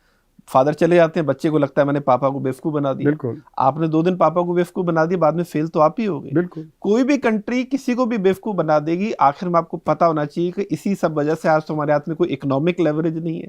चाइना के पास टेक्नोलॉजी है, यूएस के पास टेक्नोलॉजी है, मिडल ईस्ट के पास तेल है, आपके पास क्या? आप तो जैसे आपने कहा कि आप हर चीज़ पर डिपेंडेंट है। तो हम चुनाव तो हो सकता है इस तरह की राजनीति से जीत जाए कि ये आंकड़ा बहुत अच्छा है, ये बहुत चीज़ कम है, ये बड़ा है, लेकिन अंदर की तस्वीर आप बता रहे हैं कि 90% लोग अगर 10,000 नहीं कमा रहे हैं तो फिर आप कब तक इस चीज़ को दबा के रखेंगे? ये तो विस्फोट बन जाएगा किसी। ऐसा है कि देखिए जो नॉर्मल टाइम होता है ना, नॉर्मल टाइम पे तो हम चल लेंगे कि हमारा संग्रहित क्षेत्र का डेटा है ना। हाँ। सरकार कहती है देखो टैक्स कलेक्शन भी हो रहा है और जो स्टॉक मार्केट भी हो रहा है, पर स्टॉक मार्केट में तो 1,500 एक्टिव स्क्रिप्ट हैं, है ना। तो वो जो छोटा यूनिट 6.5 लाख हैं या जो माइक्रो सेक्टर 7 करोड़ है वो तो नहीं रिप्रेजेंट करता उसको, है ना। तो स्टॉक मार्केट में तो संग्रहित क्षेत्र ही रिप्रेजेंटेड है ना। टैक्स कलेक्शन भी संग्रहित क्षेत्र से आता है, जीएसटी संग्रहित क्षेत्र से आता है, इनकम टैक्स संग्रहित क्षेत्र से आता है, कॉर्पोरेशन टैक्स संग्रहित क्षेत्र से आता है। तो असंग्रहित क्षेत्र वाला तो बेचारा कहीं आता ही नहीं। तो इसलिए मैं कहता हूँ डेटा में उसको इनविजिबलाइज कर दिया है। और इसलिए पॉलिसी में भी, क्योंकि जब तक आप कहते रहेंगे 6.5-7% की ग्रोथ है, अच्छी ग्रोथ है, दुनिया की सबसे तेज़ बढ़ती है, तो हमें एक्स्ट्रा कोई स्पेशल करने की ज़रूरत नहीं है। तो इसलिए जो करना चाहिए वो हम नहीं करते। तो इसलिए हम अपने को ही बेवकूफ़ बनाते हैं, जैसे कि आप कह रहे हैं, जबकि असल में ज़रूरत है कि हम नीचे से करें। तो अगर हम मतलब कहेंगे हम जो 4थी बड़ी 5वीं बड़ी अर्थव्यवस्था हैं और हम तो जो 3री बड़ी हो जाएंगे वगैरह वगैरह, तो हमको जो करना चाहिए, क्योंकि हमारे प्रति व्यक्ति आय में तो हम 140वें स्थान पे हैं, तो जब तक नीचे से लोगों को ऊपर नहीं लाएंगे तब तक हम विकसित देश कैसे बनेंगे, है ना। 94% गरीब रहें और 6% डेवलप करें, उसके आधार पे हम सोचें कि हम विकसित हो जाएंगे, तो वो नहीं होने वाला है। तो विकसित देश बनने के लिए भी हमको नीचे से ऊपर लाना पड़ेगा ना। हमें माइक्रो सेक्टर, कृषि में, वहाँ पे आमदनी बढ़ानी पड़ेगी। और यही वजह है कि हमारे अर्थव्यवस्था में डिमांड की कमी हो जाती है। आपने देखा 2019 में कॉर्पोरेट सेक्टर को बहुत कंसेशन दिया गया, उनको 1.6 लाख करोड़ का फ़ायदा हुआ। तो ये सोचा गया था कि वो अब इन्वेस्ट ज़्यादा करेंगे, और इन्वेस्ट ज़्यादा करने से वे ग्रोथ और बढ़ जाती है। पर उन्होंने इन्वेस्ट नहीं किया, उन्होंने अपनी बैलेंस शीट क्लीन कर ली, जो उनका ऋण था उसको ख़त्म कर दिया। तो आज हमारे संग्रहित क्षेत्र का बैलेंस शीट बहुत अच्छा है, पर सरकार कहती है कि पर आप इन्वेस्ट क्यों नहीं कर रहे हो? तो वो कहते हैं जी डिमांड कम है। और डिमांड कम है, क्या मतलब है कि आरबीआई ना, जो हमारा रिजर्व बैंक है, वो इस पे कैपेसिटी यूटिलाइजेशन का डेटा देता है। तो कैपेसिटी यूटिलाइजेशन का डेटा 70 और 75 के बीच में घूम रहा है पिछले 10 साल से। पैंडेमिक के दौरान तो वो 40% पहुंच गया था, क्योंकि उस समय तो बहुत कम हो गया था। बिल्कुल। बट अगर आप 100 एयर कंडीशनर बना रहे हो और आपके 70 ही बिक रहे हैं, तो आप अपनी कैपेसिटी 110 क्यों करोगे? जब तक कि वो डिमांड 85-90 नहीं आएगी, तब तक आप कैपेसिटी यूटिलाइजेशन नहीं बढ़ा, तब तक आप जो इन्वेस्टमेंट ज़्यादा नहीं करोगे। तो इसलिए प्राइवेट सेक्टर कह रहा है कि ये डिमांड कम है। और डिमांड क्यों कम है? क्योंकि गैर बराबरी बढ़ रही है। जो नीचे का तबका है उसकी आमदनी नहीं बढ़ रही, जो ऊपर का तबका है उसकी आमदनी बढ़ रही है। पर ऊपर का जो तबका है, जैसे कि अगर हम लोग देखें तो हमें जो खर्च करना है हम कर रहे हैं। अगर हमें 100 रुपये अतिरिक्त मिलेगा तो भी हम ज़्यादा नहीं कर, ज़्यादा हो सकता है कि हम एक सीशेल्स में जाके छुट्टी और मना लें, है ना। पर वो तो बाहर का खर्चा होगा, यहाँ तो खर्चा नहीं होगा। पर जो गरीब आदमी है, अगर उसके हाथ में 100 रुपये आता है तो अपने लिए एक चप्पल खरीद लेगा, पत्नी के लिए कुछ खरीद लेगा, बच्चे के लिए स्कूल बैग खरीद लेगा, किचन के लिए कटोरी, पूरा 100 खर्च कर देगा। तो डिमांड जनरेट करने के लिए नीचे के तबका जो 90% है, उनकी आमदनी बढ़ाना जरूरी है। उस पर हम ध्यान नहीं दे रहे हैं। लेकिन सर उसमें दिक्कत एक ये दिख रही है, आपने बड़ी अच्छी बात की कि असंगठित क्षेत्र को एक तरह से उसके हाल पे छोड़ दिया गया। अब इसमें अगर मैं एजुकेशन को भी लेकर आऊँ कि ज़्यादातर गरीब हैं जो प्राइवेट स्कूल, महंगे प्राइवेट स्कूल अफोर्ड नहीं कर सकते, वो तो उन्हीं स्कूलों में जा रहे हैं। उन स्कूलों में उनका बच्चा जो पढ़ के निकल रहा है वो इस लायक नहीं बन पा रहा कि इस संगठित क्षेत्र जिसमें मौके हैं वो अपने आप को कहीं अपनी दावेदारी पेश कर सके। सही बात है। मतलब वो और गरीब होने वाला है। और असंगठित क्षेत्र में चूंकि मौके नहीं है तो बेचारा कहाँ जाएगा? तो ये जो आइसोलेशन है ये और बढ़ेगा और खाइए ये और बढ़ेगी। तो इस तरफ सरकार, और फिर जब हम ये देखते हैं कि जितने बड़े प्राइवेट स्कूल हैं या यूनिवर्सिटीज़ हैं या कॉलेज हैं, उनमें तो खुद, मैं आंकड़ा तो नहीं बताऊंगा यहाँ, उस पर विवाद हो जाएगा, लेकिन उसमें तो बहुत ज़्यादा आंकड़ा तो पॉलिटिशियंस का ही उनका पैसा लगा है। तो किसी देश में अगर पॉलिटिशियन या सरकार में बैठे लोग किसी भी तरह से, जिनकी जिम्मेदारी है कि अपनी पब्लिक को अपलिफ्ट करें, बजाय वो एक ऐसे सिस्टम को बना रहे हैं जिसमें वो गरीब आदमी और पीछे जा रहा है, तो हम एंटी नेशनल पॉलिटिक्स का आजकल बहुत बड़ा शब्द इस्तेमाल कर रहे हैं, तो शायद उसी दायरे में आता है। जी हाँ, ये मतलब जो गलत नीतियाँ हमने अपनाई हैं, हम कह रहे हैं कि संगठित क्षेत्र को बढ़ावा करेंगे और असंगठित को संगठित कर देंगे, ये बिल्कुल गलत है, क्योंकि ये हो नहीं सकता है। और इससे धक्का असंगठित क्षेत्र को लगता है, क्योंकि आप उसकी तरफ ध्यान नहीं दे रहे। जो माइक्रो सेक्टर के लिए करना चाहिए, जो कृषि के लिए करना चाहिए, है ना, वो आप नहीं कर रहे हैं। तो वहाँ पे आमदनियाँ नहीं बढ़ रही हैं, वहाँ पे गरीबी है ना। और फिर जो संगठित क्षेत्र है वो लोग जो ज़्यादा आमदनी कमा रहे हैं। तो हमारा एक बहुत नैरो सेक्शन है जो कि अच्छा कर रहा है और बाकी सब जो पिछड़े हुए हैं। तो इससे हम विकसित देश नहीं बनेंगे, है ना। और दूसरी चीज़ क्या है कि सरकार ने जो गलत काम किया है पिछले 10-12 साल में, वो क्रोनी कैपिटलिज्म में भी क्रोनी कैपिटलिज्म, मतलब क्रोनी कैपिटलिज्म मतलब कुछ उनके फेवरेट जो कैपिटलिस्ट हैं उनको सब कुछ मिलता चला जा रहा है, और उनको जो क्योंकि मिल रहा है तो उनको मदद की जा रही है वो मिलने में। यानी कि ईडी रेड हो गई, इनकम टैक्स रेड हो गई, तो जो बिजनेसमैन है उसने बेच दिया फिर, है ना। तो ये जो है, इससे लेवल प्लेइंग फील्ड नहीं होती है। तो ये जो क्रोनीज हैं ये तो खूब बढ़ रहे हैं, है ना, लेकिन बाकी सब घबरा गए हैं। तो जैसे मैं अभी बॉम्बे में था तो बिजनेसमैन से 2-4 से बात हुई, तो कह रहे थे कि हम तो सरकार के खिलाफ नहीं बोल सकते क्योंकि हम तो परेशानी में आ जाएंगे। राहुल बजाज ने भी यही अपनी डेथ के पहले बोला था कि बिजनेसमैन तो चुप हो गए हैं क्योंकि वो तो घबरा रहे हैं, है ना। तो अगर ऐसा होता है तो क्या है कि बिजनेसमैन देश छोड़ के जा रहे हैं। तो 2014 से 2019 के बीच में करीब 23,000 अल्ट्रा हाई नेटवर्थ इंडिविजुअल देश छोड़ के चले गए। ये मैंने 2019 में एक आर्टिकल देखा था। बिल्कुल। 2019 में 7,500 और चले गए, 2022 में भी 7,500 और छोड़ के चले गए। यानी 2.5 लाख जो अल्ट्रा हाई नेटवर्थ इंडिविजुअल्स हैं उसमें करीब 50,000 देश छोड़ के चले गए।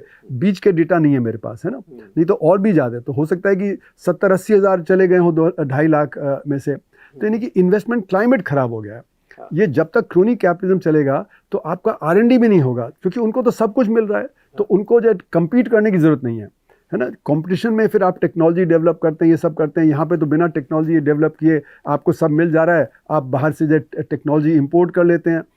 तो ये क्रोनी कैपिटलिज्म के चलते हुए आपका इन्वेस्टमेंट भी गड़बड़ हो रहा है। आपका जो बड़े जो मतलब जो कर सकते हैं इन्वेस्ट, वो भी घबरा रहे हैं, वो भी देश छोड़ के जा रहे हैं। सर आपने इन्वेस्टमेंट की बात की, सर एक और डेटा जो थोड़ा चिंताजनक है वो ये कि पिछले 4-5 सालों से, हमने शुरू में जिक्र किया कि पहले हम इस बात पर बड़ा गर्व करते कि जो FDIs हैं बड़ा इन्वेस्ट कर रहे हैं हमारी मार्केट में। अब हम देख रहे हैं कि वो लगातार पैसा निकाले जा रहे हैं। 2022 तक तो कहीं ना कहीं हमारे जो देसी इन्वेस्टर थे उन्होंने मार्केट संभाल रखा था। इसका क्या रीज़न देखते हैं कि मार्केट अब टेक्नोलॉजी बेस्ड इंडस्ट्रीज की तरफ जा रहा है, वो यहाँ है नहीं, वो US में है। कैसे सर उसको एक्सप्लेन करेंगे? आपने ठीक कहा कि हमारा दो तरह से फॉरेन इन्वेस्टमेंट आता है, एक तो पोर्टफोलियो इन्वेस्टमेंट और एक फॉरेन डायरेक्ट इन्वेस्टमेंट है। तो पोर्टफोलियो इन्वेस्टमेंट 2024-25 सितंबर के बाद बाहर जा रहा है, यानी कि करीब करीब अब 1.25 साल हो गए, है ना। और जो फॉरेन डायरेक्ट इन्वेस्टमेंट है वो कम हो गया, है ना। तो उसमें क्या है कि जो नेट इन्वेस्टमेंट है ना वो कम हो गया है। ग्रोस इन्वेस्टमेंट तो आ रहा है, पर यहाँ से देश से पैसा बाहर निकाला जा रहा है। तो इसलिए जो नेट है, मतलब जितना आ रहा है और जितना जा रहा है, उसके बीच का जो डिफरेंस नेट है वो बहुत कम हो गया है, क्योंकि देश से लोग पैसा निकाल रहे हैं। तो देश क्यों निकाल रहे हैं? क्योंकि यहाँ पे इन्वेस्टमेंट क्लाइमेट खराब हो गया है ना। और दूसरा, जैसे आपने सही कहा कि टेक्नोलॉजी में बहुत बड़ा फ़र्क है। बाहर के जो देश हैं जैसे अमेरिका, वहाँ पे 7 जो बड़ी टेक्नोलॉजी कंपनियाँ उन्होंने ज़बरदस्त उछाल पे हैं। साउथ कोरिया, ताइवान की जो टेक्नोलॉजी कंपनियाँ वो, तो यहाँ पे डॉलर में रिटर्न कम हो गया है, क्योंकि रुपया एक तो कमज़ोर हुआ, तो उसलिए डॉलर में रिटर्न आपका कम हो गया। दूसरा, वहाँ पे बहुत रिटर्न मिल रहा है, तो इसलिए कैपिटल बाहर जा रहा है। तो ये जो कैपिटल बाहर जा रहा है, तो वो हमारी जो टेक्नोलॉजी कंपनियां, क्योंकि हम कहीं एआई में है नहीं, तो इसलिए हमारी टेक्नोलॉजी कंपनी डाउन हुई है, उनकी टेक्नोलॉजी कंपनियों में जो असर हुआ है। तो हमारे पूरे स्टॉक मार्केट पे उसका असर दिख रहा है। और थोड़ी घबराहट भी है कि ये एआई के आने से हमारी अर्थव्यवस्था पे क्या असर पड़ेगा। और फिर अनिश्चितता, यूक्रेन के युद्ध से, उसके पहले जो पैंडेमिक से, अब ये जो वेस्ट एशिया का जो क्राइसिस है, तो एक अनिश्चितता का जब दौर होता है तो परेशानी और बढ़ जाती है। तो ये कई फैक्टर्स हैं। रुपए की गिरावट है, बाहर की जो कंपनियों में जो स्टॉक मार्केट में बहुत अच्छा रिटर्न मिल रहा है। अब यहाँ तक कि कोरिया में 2026 में 110% का उछाल है ना। यहाँ पे तो गिरावट है, तो यहाँ पे तो नेगेटिव रिटर्न है, वहाँ पे 110%। तो नेचुरली फिर कैपिटल वहाँ जाएगा, है ना। तो इसलिए हमारी जो टेक्नोलॉजी में जो कमज़ोरी है वो फिर नज़र आ रही है। हमारी जो टेक्नोलॉजी में कमज़ोरी है वो हमारे एक्सपोर्ट इंपोर्ट में भी नज़र आती है, वो हमारे ट्रेड डेफिसिट में भी नज़र आती है। क्योंकि चीन से हम कोशिश कर रहे हैं कि हम ट्रेड कम कर दें, पर वो बढ़ता जा रहा है ट्रेड डेफिसिट। 3 साल पहले 80-85 बिलियन डॉलर का ट्रेड डेफिसिट था, आज 102 बिलियन डॉलर का हो गया। हम उनसे लो टेक्नोलॉजी आइटम भी लेते हैं, हाई टेक्नोलॉजी आइटम भी लेते हैं। पतंग का मांझा भी आता है, दिवाली की लाइट भी आती है, गणेश की मूर्ति भी आती है, पिचकारी भी आती है, जो हम यहाँ बना सकते हैं, पर वो हमें सस्ती प्रोवाइड कर रहे हैं और बड़ी ज़बरदस्त मार्केटिंग करते हैं। और फिर हाई टेक्नोलॉजी में हम API फॉर फार्मास्यूटिकल्स है, इलेक्ट्रॉनिक कंपोनेंट्स हैं, फिर ऑटोमोबाइल कंपोनेंट्स हैं, फिर बहुत सारी फैक्ट्रियों में चाइनीज़ मशीनरी लगी हुई है। तो जब गालवान के बाद हमने जब वीज़ा देना बंद कर दिया, तो हमारे बिजनेसमैन रो रहे थे कि भाई उनके बिना तो हमारी फैक्ट्री ठीक से चल नहीं रही है। तो हम इतने ज़्यादा निर्भर हो गए हैं उनके ऊपर कि हमारा एक्सपोर्ट तभी अच्छा होता है जबकि हम उनसे इंपोर्ट करते हैं, क्योंकि सस्ता इंपोर्ट वहाँ से आ जाता है। तो निर्भरता हमारी चीन पे है, रूस पे है, क्योंकि बहुत सारा डिफेंस इक्विपमेंट वहाँ से आया हुआ है क्रिटिकल, और अमेरिका पे, क्योंकि अमेरिका से भी हम ले रहे हैं। तो इन तीनों के बीच में हम पिस जाते हैं। इसलिए हमारी जो ऑटोनॉमी है, स्ट्रेटेजिक ऑटोनॉमी, वो बहुत कमज़ोर हो गई है। आज हम अपना स्टैंड नहीं ले पाते हैं। अभी ट्रम्प साहब ने हमें इतना दबाया 1 साल से टैरिफ वगैरह की वजह से, पर हम कभी स्टैंड नहीं ले पाए, हम झुकते चले गए। चीन ने बार बार भारत को कहा कि भाई जितना झुकोगे उतना वो और झुकाएंगे, तो चीन तो खड़ा रहा। उसने, ट्रम्प ने 100% ड्यूटी लगा दी तो उन्होंने भी 100% लगा दी। ट्रम्प ने 150 कर दी तो उन्होंने 135 कर दी। उन्होंने कहा इससे ज़्यादा कोई फ़ायदा ही नहीं है, क्योंकि 100% ड्यूटी पे तो कोई ट्रेड हो ही नहीं सकता है। लेकिन सर एक बात ये भी है ना कि चीन के पास वो इकोनॉमिक लेवरेज भी है ना। चीन बहुत सारे क्रिटिकल मिनरल्स भी उनको देता है, और अमेरिका को पता चल गया इसने रोक दिया तो हमारा ही नुकसान होगा। मैं वही जानना चाह रहा हूँ, टेक्नोलॉजी की है ना सारा। सर मैं वही जानना चाह रहा हूँ कि आज ताइवान जैसा देश 45% के आसपास सेमीकंडक्टर की इंडस्ट्री पर उसका कब्जा है। जापान अपना, उसकी टेक्नोलॉजी आत्मनिर्भरता उसने 80s में हासिल कर ली। चाइना भी पिछले 20 सालों में उसने दुनिया का नक्शा पलट दिया। हमने एक इंटेलेक्चुअल लेजीनेस हमेशा से हमारे यहाँ दिखी। जैसे मैं अगर सोशल मीडिया की बात करूं, अर्ली 2000 में जब ये यूट्यूब वगैरह गूगल आ रहे थे, तो चाइना को पता था कि नहीं, हमें सारा इकोसिस्टम खुद का बनाना है। आज उसको कोई, इसीलिए आज दुनिया में सबसे कम साइबर अटैक चीन के ऊपर होते हैं। हमारे पास ये विजन क्यों नहीं था कि हम हर चीज, चलो यूट्यूब वहां से ले लें, चलो ये कच्चा सामान है ये चलो चीन से ले लें, हथियार चलो वहां से ले लें। देश ऐसे तो नहीं बनते हैं। और ऐसा भी नहीं कि ये कोई 10 साल में 12 साल में हो रहा, पिछले अगर हम 40, 50, 60, 70 साल में देखेंगे। इसके पीछे सर आप क्या रीजन क्या देखते हैं? ये मेरा मानना है कि देखिए, ये हमारा जब आज़ादी मिली 1947 में, तो उसको मैं कहता हूँ कॉलोनियल डिस्ट्रप्शन जो था वो नहीं गया।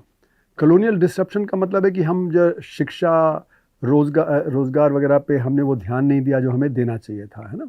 क्योंकि शिक्षा से ही आपकी नॉलेज बनती है, नॉलेज से ही फिर आप आगे चलते हैं कि आज वैश्वीकरण का दौर है, जिसके पास टेक्नोलॉजी होगी वही आगे जाएगा, है ना।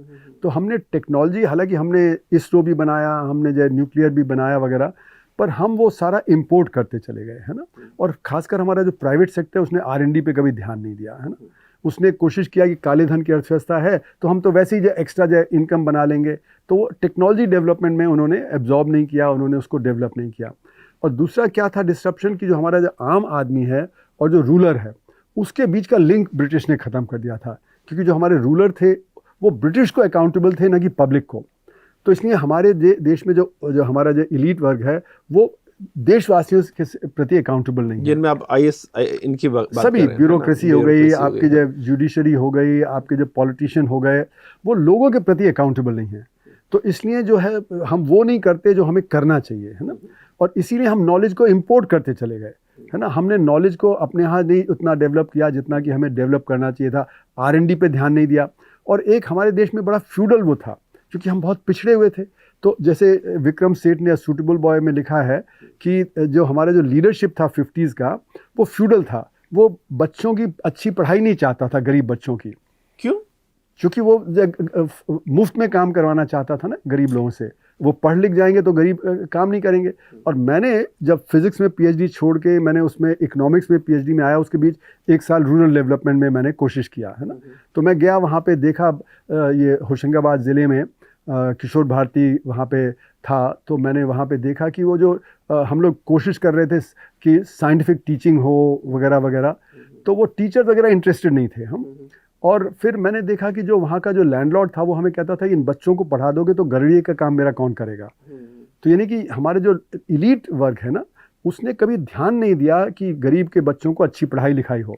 इसीलिए जो असर की रिपोर्ट, जो annual states of education report जो 2005 से आ रही है, वो दिखाती है कि आधे बच्चे गांव के स्कूलों में 5वीं जमात में दूसरी जमात की पढ़ाई लिखाई गणित नहीं कर पाते। और जो 14 से 18 साल के बच्चे हैं उसमें 40% ये नहीं कर पाते हैं दूसरी जमात की पढ़ाई लिखाई और गणित। तो वो कभी टेक्नोलॉजी को समझेंगे नहीं। और ये सिर्फ 40% की बात नहीं है, हम तो देखते हैं कि देश में करीब 95% जो हमारी जो एजुकेशन है वो बहुत ही घटिया एजुकेशन है। वो सिर्फ ब्लैक बोर्ड पे आके लिख देते हैं, नोट्स डिक्टेट करा देते हैं, बच्चे रट के पास हो जाते हैं, पर वो एब्जॉर्ब नहीं करते। जब तक आप नॉलेज को एब्जॉर्ब नहीं करेंगे तो उसको डेवलप कैसे करेंगे, है ना। ये तो घर की नींव की तरह, नींव पक्की होगी तो पहला मंजिल पक्का होगा, पहला मंजिल पक्का होगा तो दूसरा मंजिल पक्का होगा।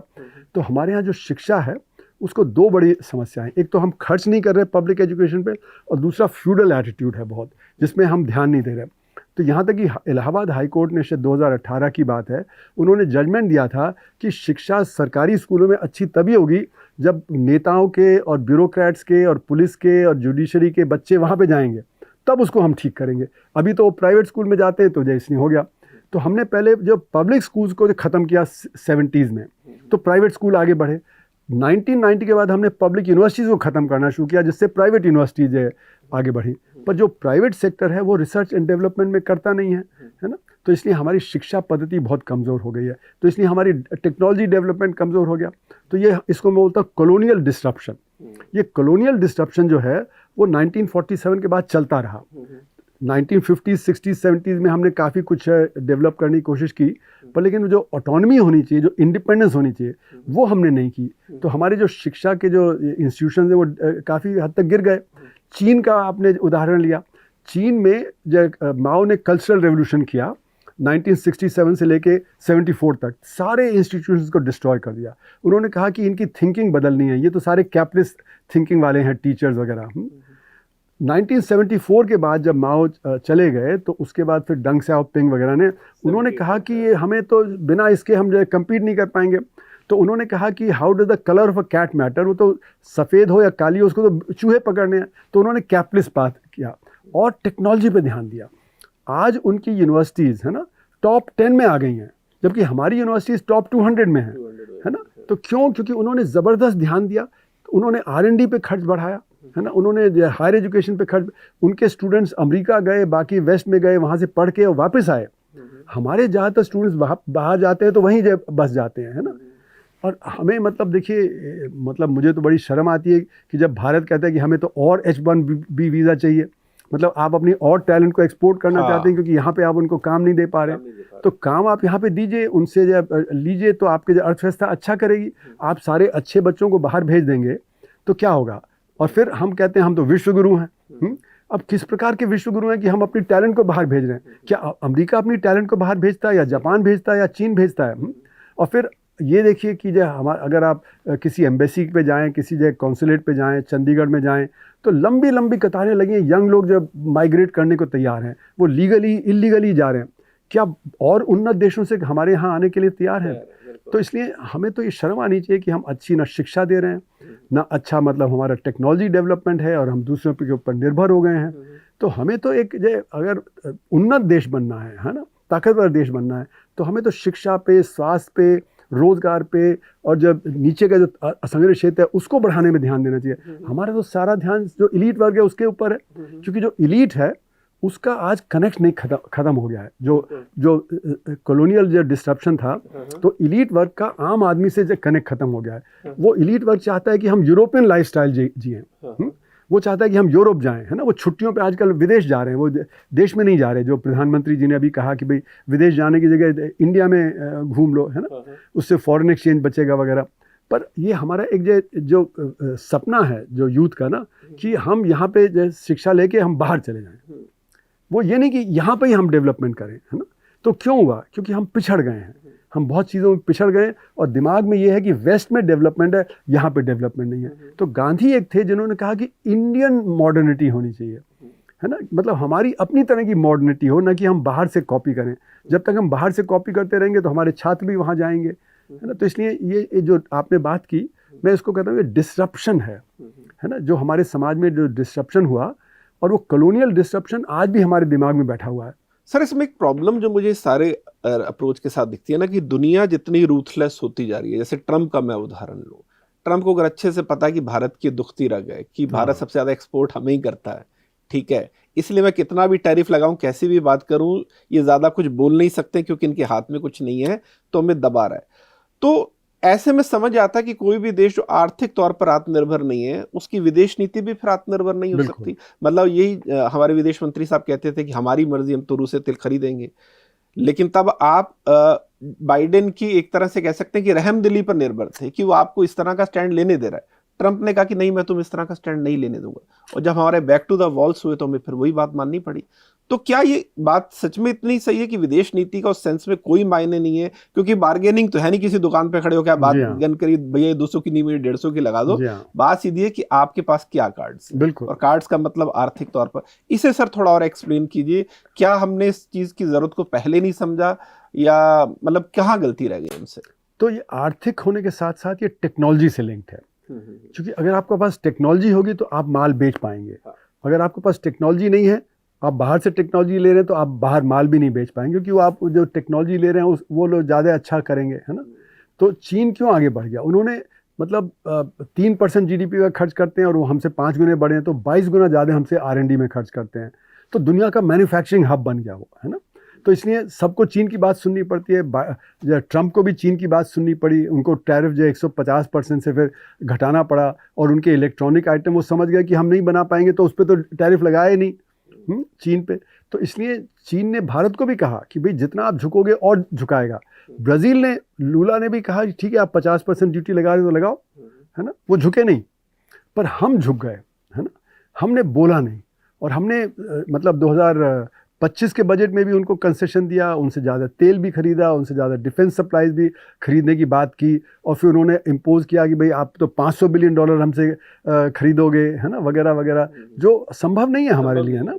तो पर इस तरह की फिर कृषि का मार्केट खोलने की बात कही, फिर रूस से तेल नहीं लेने की बात कही। तो मतलब हर तरह से हमें दबाते चले गए, और हम चुपचाप उसको सहते चले गए, क्योंकि हमारी वो ऑटोनॉमी नहीं है, जो स्ट्रेटेजिक ऑटोनॉमी होनी चाहिए, जिसकी वजह से चीन खड़ा रहता है या ब्राज़ील खड़ा हो गया, है ना। वो स्ट्रेटेजिक ऑटोनॉमी तो तब आएगी जब हमारे पास टेक्नोलॉजी होगी।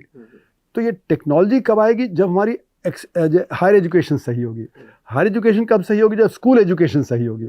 तो ना स्कूल एजुकेशन सही है, ना हायर एजुकेशन सही है, ना R&D डेवलपमेंट है। तो इसलिए हम दब जाते हैं, क्योंकि स्कूल एजुकेशन से मतलब आपका पब्लिक स्कूल की बात? पब्लिक स्कूल है। हाँ। क्योंकि प्राइवेट स्कूल में सब नहीं जा सकते, जो गरीब आदमी है वो कहाँ से प्राइवेट स्कूल में जाएगा। और प्राइवेट स्कूल में भी बहुत सारे प्राइवेट स्कूल में भी रट्टा मार के होता है, वहाँ पे भी ऐसा नहीं कि बच्चों को समझ आती है ना। मेरा तो अपना बेटा एक एलीट स्कूल में जाता था, वहाँ पे भी मैंने देखा कि ज़्यादातर बच्चे रट्टा मार के ही सीखते हैं। तो हमारी वो टेक्निक नहीं है कि हम इस तरह पढ़ाएं कि बच्चों को समझ में आए। जब तक समझ नहीं आएगा तो टेक्नोलॉजी भी नहीं हम डेवलप करेंगे। तो इसीलिए हमारे इतने सारे बच्चे स्कूल में या यूनिवर्सिटीज़ वगैरह में हैं, पर हम R&D में दुनिया में कहीं नहीं है, ना पेटेंट में है ना कहीं उसमें, है ना। जितनी भी एडवांस टेक्नोलॉजी हैं, इसीलिए AI में हम इतना पिछड़ गए। और AI में सारे लार्ज लर्निंग मॉडल अमेरिका के हैं या चीन के हैं, तो वो हमको गुलाम बना लेंगे, क्योंकि हम तो उसको AI को इस्तेमाल करेंगे सिर्फ, है ना। तो वो हमारे वो जो लार्ज लर्निंग मॉडल होने चाहिए जिसके आधार पे हम AI बना सकते थे, वो हमने नहीं किया। अमेरिका में 500-600 बिलियन डॉलर का जब ट्रंप ने आते ही जो अनाउंस कर दिया, चीन भी 80 बिलियन डॉलर कर रहा है। हमारा तो जब प्रोग्राम जो अनाउंस हुआ तो 1.5 बिलियन डॉलर। अब ज़रूर जो अंबानी वगैरह कह रहे हैं कि हम करेंगे, पर वो कम्पीट कितना कर पाएंगे उनसे, जो मतलब बड़ी बड़ी वहाँ पे जो कंपनियां हैं, जो अब आज जिनका जो मार्केट कैप जो हमारे GDP से भी ज़्यादा हो गया है, एनवीडिया का और इनका, है ना, जो इलॉन मस्क वगैरह का। तो इसलिए हमारे जो कमज़ोरी है वो ये कि हमने R&D पे ध्यान नहीं दिया। हम स्ट्रेटेजिक थिंकर नहीं है, हमें कैसे जो आत्मनिर्भरता करनी है। मतलब आज़ादी के बाद हमने आत्मनिर्भरता की बात की, पर जितना तवज्जो देना चाहिए था शिक्षा पे, स्वास्थ्य पे, वो हमने नहीं दिया। तो इसीलिए हम पिछड़ गए। तो अमर्त्य सेन ने भी एक लेख लिखा था शायद 1986 या उसके आसपास। तो उन्होंने कहा देखो, जब हम आज़ाद हुए 47 में, तो चीन, भारत, कोरिया, मलेशिया, थाईलैंड, हम सब एक लेवल पे थे। गरीबी थी, शिक्षा की कमज़ोरी थी, स्वास्थ्य की कमज़ोरी थी, है ना। लेकिन ये लोग बड़ी तेज़ी से आगे बढ़ गए, क्योंकि इन्होंने शिक्षा पे, स्वास्थ्य पे बहुत ध्यान दिया। तो इनका लेबर प्रोडक्टिव हो गया, और उसी के आधार पे फिर इनकी ग्रोथ तेज़ हुई, और जब ग्रोथ तेज़ हुई तो ये बहुत आगे निकल गए। तो हमारे यहाँ तो आज भी जो बहुत सारे बच्चे हैं जो चाइल्ड लेबर के फॉर्म में हैं, जो मतलब घर में मदद करते हैं या चाइल्ड लेबर के तौर पे हैं। तो सारे बच्चे तो स्कूल में नहीं हैं, और स्कूली शिक्षा भी अच्छी नहीं है। तो हमें तो कॉमन स्कूल सिस्टम करना चाहिए था, जैसे कि इलाहाबाद हाई कोर्ट ने कहा कि भाई जो अमीरों के बच्चे हैं, जो सरकार में लोग हैं, उनके बच्चे हैं, वो सब जो कॉमन स्कूल में जाएँ तो सब जो स्कूल अच्छे हो जाएँ। जब सब स्कूल अच्छे होंगे तो जब ट्रेनिंग बच्चों की अच्छी होगी, उसमें से बहुत अच्छे जो हुनर होगा वो निकलेगा। तो हमने जो नीतियाँ अपनानी चाहिए थी ना, वो नीतियाँ सही नहीं अपनाई हैं। और इसमें टेक्नोलॉजी आज सबसे क्रूशल है। जो टेक्नोलॉजी में कमज़ोर होगा उसको दूसरों की बात सुननी पड़ेगी। अगर हमें कोई चीज़ एक्सपोर्ट करनी है, हमारे पास कमज़ोर टेक्नोलॉजी है, किसी के पास ज़्यादा अच्छी टेक्नोलॉजी, वो हमें बीट कर देगा उसमें कंपटीशन में, है ना। तो टेक्नोलॉजी डेवलपमेंट, R&D करना, यही सबसे ज़्यादा है। और R&D कोई ऐसा नहीं कि आप तुरंत कर देते हैं। अगर आपका फ्यूडल एटीट्यूड है तो फिर आप कुछ बच्चों को छूट नहीं देंगे, तो बच्चों को छूट नहीं देंगे तो आपके आइडियाज़ नहीं जनरेट होंगे, है ना। अगर आप यूनिवर्सिटी में जो PhD वगैरह आपके साथ कर रहे हैं उनको दबाते रहेंगे कि नहीं यही करना है, तो इसमें तो क्रिटिक करना ज़रूरी है। मतलब कि जब तक जो एग्जिस्टिंग नॉलेज है उसको आप क्रिटिक नहीं करेंगे तो नई नॉलेज नहीं डेवलप होगी। आप अगर पुरानी नॉलेज को ही आगे बढ़ाते रहेंगे तो फिर आपका जो डेवलपमेंट नहीं होगा। तो मैंने ट्रिब्यून में एक लेख लिखा था 2016 में, जब ये कन्हैया कुमार का इंसिडेंट हुआ, क्योंकि मुझे टीवी पे पूछा कि भाई आप लोग JNU में क्या पढ़ाते हैं और आपके बच्चे क्या सीखते हैं। तो मैंने ये कहा कि हम तो पढ़ाते हैं कि भाई आपको जो आइंस्टाइन में कमज़ोरी निकालनी है तब आप आगे बढ़ोगे फिजिक्स में, है, सैमुअल्सन में कमज़ोरी निकालनी है तब तो आप इकोनॉमिक्स में आगे बढ़ोगे। तो क्रिटिक करना सबसे ज़रूरी है, और हम वहीं दबा देते हैं। तो इसलिए मैंने एक लेख लिखा था 1997 में टाइम्स ऑफ इंडिया में कि डिसेंट इज़ द एसेंस। जब आप डिसेंट करोगे तो नई नॉलेज। अब अगर आप उसको डिसेंट को ही दबाते रहोगे जो फ्यूडल सिस्टम में होता है, तो फिर आपके जो नॉलेज जनरेशन आगे नहीं बढ़ेगी। सर आपने बड़ी अच्छी बात की। एक सवाल मेरे जहन में आ रहा है, कहीं थोड़े डॉट कनेक्ट हो गया आपकी बात सुन के, मैं सोच रहा हूँ आपसे बीच में पूछ लूँ। सर वेस्ट में और हमारे यहाँ में फ़र्क क्यों है? जैसे हमारे यहाँ क्योंकि एक अथॉरिटी आर्ग्यूमेंट चलता है कि आप किसी बड़े आदमी का नाम ले दीजिए, चुप करवा दीजिए सामने को। वेस्ट में मैं देखता हूँ कि अगर सुकरात ने कुछ कहा तो उसके चेलों ने उसको चैलेंज किया, फ्रॉयड ने कुछ कहा तो उसके चेलों ने उसको चैलेंज किया, और आइंस्टीन के साथ भी यही था। मतलब जो गुरु है, बड़ा नाम कितना भी हो, लेकिन बाद में आके आदमी उसको चैलेंज करा बिना सोचे कि कोई हेल्प तो नहीं हो जाएगा। हमारे यहाँ अथॉरिटी आर्ग्यूमेंट बड़ा चलता है। मतलब हम तो अपनी बुक्स को भी, रिलीजियस बुक्स है उसमें भी कुछ लिखा है, या कोई भी बड़ा आदमी है, किसी का भी नाम ले लो, हम उसके खिलाफ कुछ नहीं सुन सकते। आपको लग रहा है कि ये एक बड़ा माइंडसेट का फर्क है कि हमें लग रहा है जो पुराना है, जो पवित्र हो गया, उसको कोई चैलेंज नहीं कर सकता? ये दो चीज़ें दिखाता है। एक तो हमारा फ्यूडल एटीट्यूड है। फ्यूडलिज्म में ये होता है कि ऊपर से ऑर्डर आता है, वो फॉलो करना होता है, और वो ऑर्डर जो नीचे देता है उसको फॉलो करना होता है। तो हम हमारे जो इंस्टीट्यूशंस हैं, यूनिवर्सिटीज़ हैं, वो बहुत फ्यूडल माइंडेड हैं। ऊपर से मतलब ये होता है कि अच्छा जो प्रोफेसर ने कह दिया वही करना है, जबकि उसको चैलेंज करना होता है। तो मैं प्रिंसटन में जब पीएचडी कर रहा था फिजिक्स में, मैं देखता था कि वहाँ पे स्टूडेंट्स भी चैलेंज करते हैं हर चीज़ को, है ना। तो जब चैलेंज करेंगे और वो टीचर उसको सुन के और फिर उस पर डेवलप करेगा तो एक नया आइडिया आता है ना। तो मैंने अपने टीचिंग में भी देखा, मैं तो ओपन बुक एग्जाम देता था, तो बच्चे जब मतलब क्वेश्चन पूछते थे क्लास में, तो उससे मुझे लगता था अच्छा अभी ये जो मैं एक्सप्लेन कर रहा हूँ ये सही नहीं एक्सप्लेनेशन उसको समझ में आ रहा है, तो इसको और तरह कैसे पेश करूँ। तो उसी में से रिसर्च का आइडिया आ जाता है ना। तो ये अच्छी टीचिंग और अच्छी रिसर्च इंटरलिंक्ड है। हमारे यहाँ मैकॉले का आइडिया अभी भी है, हमने टीचिंग और रिसर्च को सेपरेट कर दिया है। तो बहुत सारे टीचर कहते हैं हम तो टीचिंग के लिए, हम रिसर्च के लिए नहीं है। जबकि हायर एजुकेशन में अगर अच्छी रिसर्च नहीं करेंगे तो अच्छी टीचिंग भी नहीं होगी, क्योंकि अच्छी रिसर्च करने से नए आइडियाज़ आते हैं। तो आप जब बच्चों को पढ़ाएंगे तो नए आइडियाज़ के साथ पढ़ाएंगे, ना कि घिसे पिटे। अभी तो इसको कॉपी कर लो, उसको कॉपी, कुंजी से लोग पास कर जाते हैं, है ना। तो नए आइडियाज़ तो फिर आएंगे नहीं इसमें। तो एक तो फ्यूडल एटीट्यूड हमारे यहाँ बहुत है, जो कि नीचे तक भरा हुआ है। और दूसरा फिर हमने शिक्षा पे वो तवज्जो नहीं दी जो हमें देनी चाहिए थी, पब्लिक एजुकेशन पे, है ना। क्योंकि शिक्षा का जो क्षेत्र है उसमें मार्केट फेलियर होता है। तो पब्लिक एजुकेशन बहुत अच्छी होनी चाहिए। ठीक है, कुछ प्राइवेट इंस्टीट्यूशन भी होंगे जो अच्छा करेंगे, पर जब पब्लिक एजुकेशन कमज़ोर हो जाते हैं तो बहुत सारे फेक जो प्राइवेट इंस्टीट्यूशन भी खड़े हो जाते हैं, जो एक एक कमरे में जो शिक्षा दे रहे हैं या गलत सलत शिक्षा दे रहे हैं, और फिर फेक डिग्री सर्टिफिकेट जाते हैं। जैसे व्यापम के केस में हुआ, चीटिंग वाइड स्प्रेड हो जाती है। जैसे कि अभी हम देख रहे हैं कितने एग्जाम्स में, क्योंकि जब कोचिंग इंस्टीट्यूशन वगैरह जाते हैं तो उनको लगता है कि हमें और जब कमर्शियल वो करना है, जब बच्चों को अट्रैक्ट करना है, तो बड़े बड़े इश्तिहार दे देंगे कि टॉप 100 में हमारे 30 आ गए, 40 आ गए। तो 30-40 कैसे आएंगे? क्वेश्चन पेपर लीक करा दो तो फिर आ जाएंगे आपके बच्चे उसमें। तो उससे जो अच्छा जो करने वाला बच्चा है वो हताश हो जाएगा, क्योंकि जो कमज़ोर है उसके तो मार्क्स आ गए, इसके मार्क्स नहीं आए। तो इसलिए फिर हम टैलेंट भी नहीं उसमें कर पाते हैं। तो हमारी शिक्षा पद्धति में ये जो फ्यूडल एटीट्यूड है ना, ये बहुत ही परेशानी का दौर है। और फिर पब्लिक एजुकेशन पे जो हमें ध्यान देना चाहिए वो हमने पब्लिक एजुकेशन पे ध्यान हटा दिया है। प्राइवेट एजुकेशन, तो अभी जो न्यू एजुकेशन पॉलिसी 2020 की है वो पूरा कमर्शलाइजेशन और प्राइवेटाइजेशन और इसकी तरफ जो धकेल रहा है हमें, जबकि हमें पब्लिक एजुकेशन अच्छी बतानी है। तीसरी बात ये कि जब अगर आपको जो एजुकेशन को अकाउंटेबल बनाना है समाज के लिए, तो लॉन्ग टर्म का आपको सोचना है। लॉन्ग टर्म में अच्छी एजुकेशन वही दे सकता है जिस टीचर के पास ऑटोनॉमी होगी। जैसे कि मैं कह सकता हूँ कि मैं जो पब्लिक फाइनेंस पढ़ाता था वो और कहीं दुनिया में नहीं पढ़ाया जाता, है ना। उसकी वजह ये कि मेरा अपना एक व्यू है पब्लिक फाइनेंस का। अगर मुझे कहा जाए कि नहीं आपको यही पढ़ाना है, तो मैं अपना व्यू नहीं डेवलप करूँगा, है ना। तो हायर एजुकेशन में तो एक ऑटोनॉमी होनी चाहिए टीचर को कि वो क्या पढ़ाएगा, किस प्रकार से पढ़ाएगा, तो उसका कमिटमेंट होगा उसमें। अगर उसको कह दिया कि भाई आपको तो यही सिलेबस फॉलो करना है, तो आपने वो रटा रटाया करके वो आपने कर दिया, और बच्चे भी रट रटा के कर लेंगे।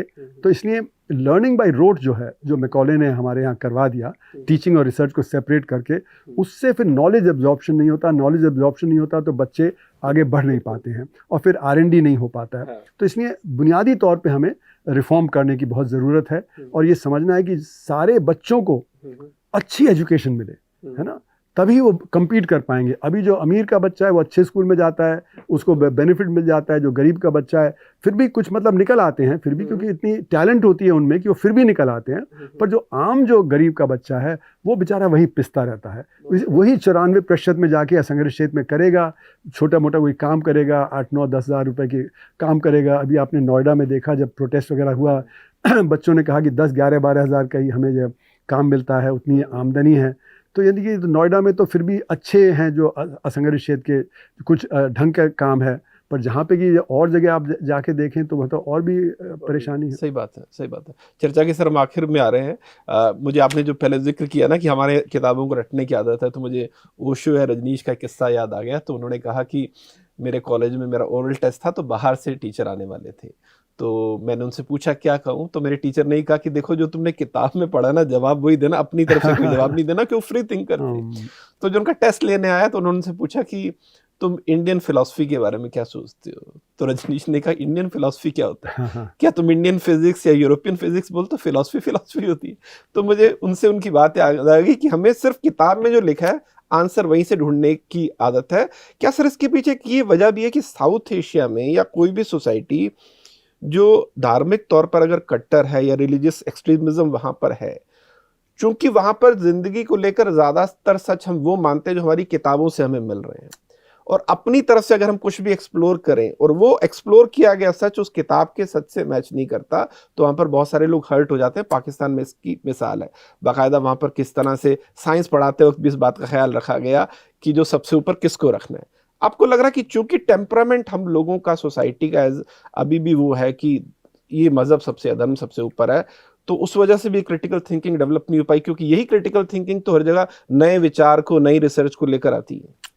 ऐसे कई चीज़ें हैं। अब जैसे इटली है, रिनेसा वहाँ पे 15-16वीं शताब्दी अगर में आए तो वहाँ पे तो कैथोलिसिज्म वगैरह था, खुद रिलीजियस वो था। गैलीलियो को भी ये वापस होना पड़ा, पर वहाँ पे एक जो डायनेमिज्म आया है ना, जो रिनेसांस के तौर पे है ना। हमारे यहाँ जो कॉलोनियल रूल था उसने उस डायनेमिज्म को किल किया है ना। जो हमारे यहाँ जो एक फ्यूडलिज्म कमज़ोर पड़ता जा रहा था उसको उन्होंने दोबारा रीइंफोर्स कर दिया, क्योंकि उनको पॉपुलेशन पे कंट्रोल करना था, तो लैंडलॉर्ड्स को उन्होंने तेज़ कर दिया। नहीं तो लैंडलॉर्डिज्म धीरे धीरे कमज़ोर होता तो फ्यूडलिज्म धीरे धीरे कमज़ोर होता, पर उनको तो लैंडलॉर्ड चाहिए थे गाँव को कंट्रोल करने के लिए। फिर जो उन्होंने इलीट वर्ग बनाया है ना, जो हमारे ICS पुलिस वगैरह, वो भी एक मतलब जो अथॉरिटी फिगर थे, वो कोई नेबरहुड के फ्रेंड नहीं, जैसे कि ब्रिटेन वगैरह में कहा जाता है पुलिस से तो एक नेबरहुड फ्रेंड है। यहाँ तो माई बाप, आज भी जो आदमी है वो पुलिस से डरता है ना, कि वो लाठी चलाएंगे, वो मारपीट करेंगे है ना, वो पैसे झाड़ेंगे है ना। तो हमारे जो इलीट वर्ग है ना वो बहुत ही फ्यूडल हो गया है ना, कि ये कॉलोनाइजेशन के। तभी मैं बोलता हूँ तो इट्स अ कॉलोनियल डिस्ट्रप्शन जो आज भी चल रहा है, कॉलोनियल डिस्ट्रप्शन। जो आज़ादी, क्योंकि आज़ादी का मतलब है कि हमें पॉलिटिकल फ्रीडम तो मिली, पर हम किस रास्ते पे चले, वो जो रास्ता कॉलोनियल टाइम पे था उसी पे हम चलते रहे। तो आदमी कब बदलता है? जब उसको समझ में आ जाता है कि ये गलत रास्ता है ना, तो उसको बदलता है। पर अगर ये हम समझ रहे हैं कि जब वेस्टर्न मॉडर्निटी को हम कॉपी कर लेंगे तो हम मॉडर्नाइज हो जाएंगे, तो फिर हम गलत रास्ते पे ही चलते रहेंगे है ना। तो इसलिए जो नॉलेज जनरेशन है ना, उसकी तरफ हमको ध्यान देना चाहिए था। जो मैकॉले की जो नीतियाँ थीं, जिसके आधार पे हमारी यूनिवर्सिटीज़ चलती थीं, हमारे इंस्टीट्यूशन चलते थे, उसको बदलना था। हमें जो स्टूडेंट्स हैं, जो यंग लोग हैं, उनको ज़्यादा ऑटोनॉमी देनी, उनको ज़्यादा फ्रीडम देना है ना। तो वो सब हमने नहीं किया जो हमें करना चाहिए। जो कोई भी अच्छी यूनिवर्सिटी है विदेश की, वहाँ पे वो ऑटोनॉमी मिलती है, हम अपने जो ऑटोनॉमी नहीं देते हैं, ऊपर से ऑर्डर आते हैं वही करते हैं है ना। तो इसलिए मैं तो ये कहता हूँ कि हमारी शिक्षा नीति जो है 2020 की, वो इसी को बढ़ावा दे रही है, न कि जो हमारे R&D। जो हमारे देश में जो वाइस चांसलर्स हैं वो पॉलिटिकल अपॉइंटीज होते हैं है ना। जो मतलब कि 1954 में मैं तो दंग रह गया जब मैंने देखा कि वो एक पत्राचार हुआ है ना, ये लेटर राइटिंग हुआ। एक प्रोफेसर हिल थे इंग्लैंड के, और भटनागर जो CSIR के डायरेक्टर जनरल बने थे 1954 में है ना।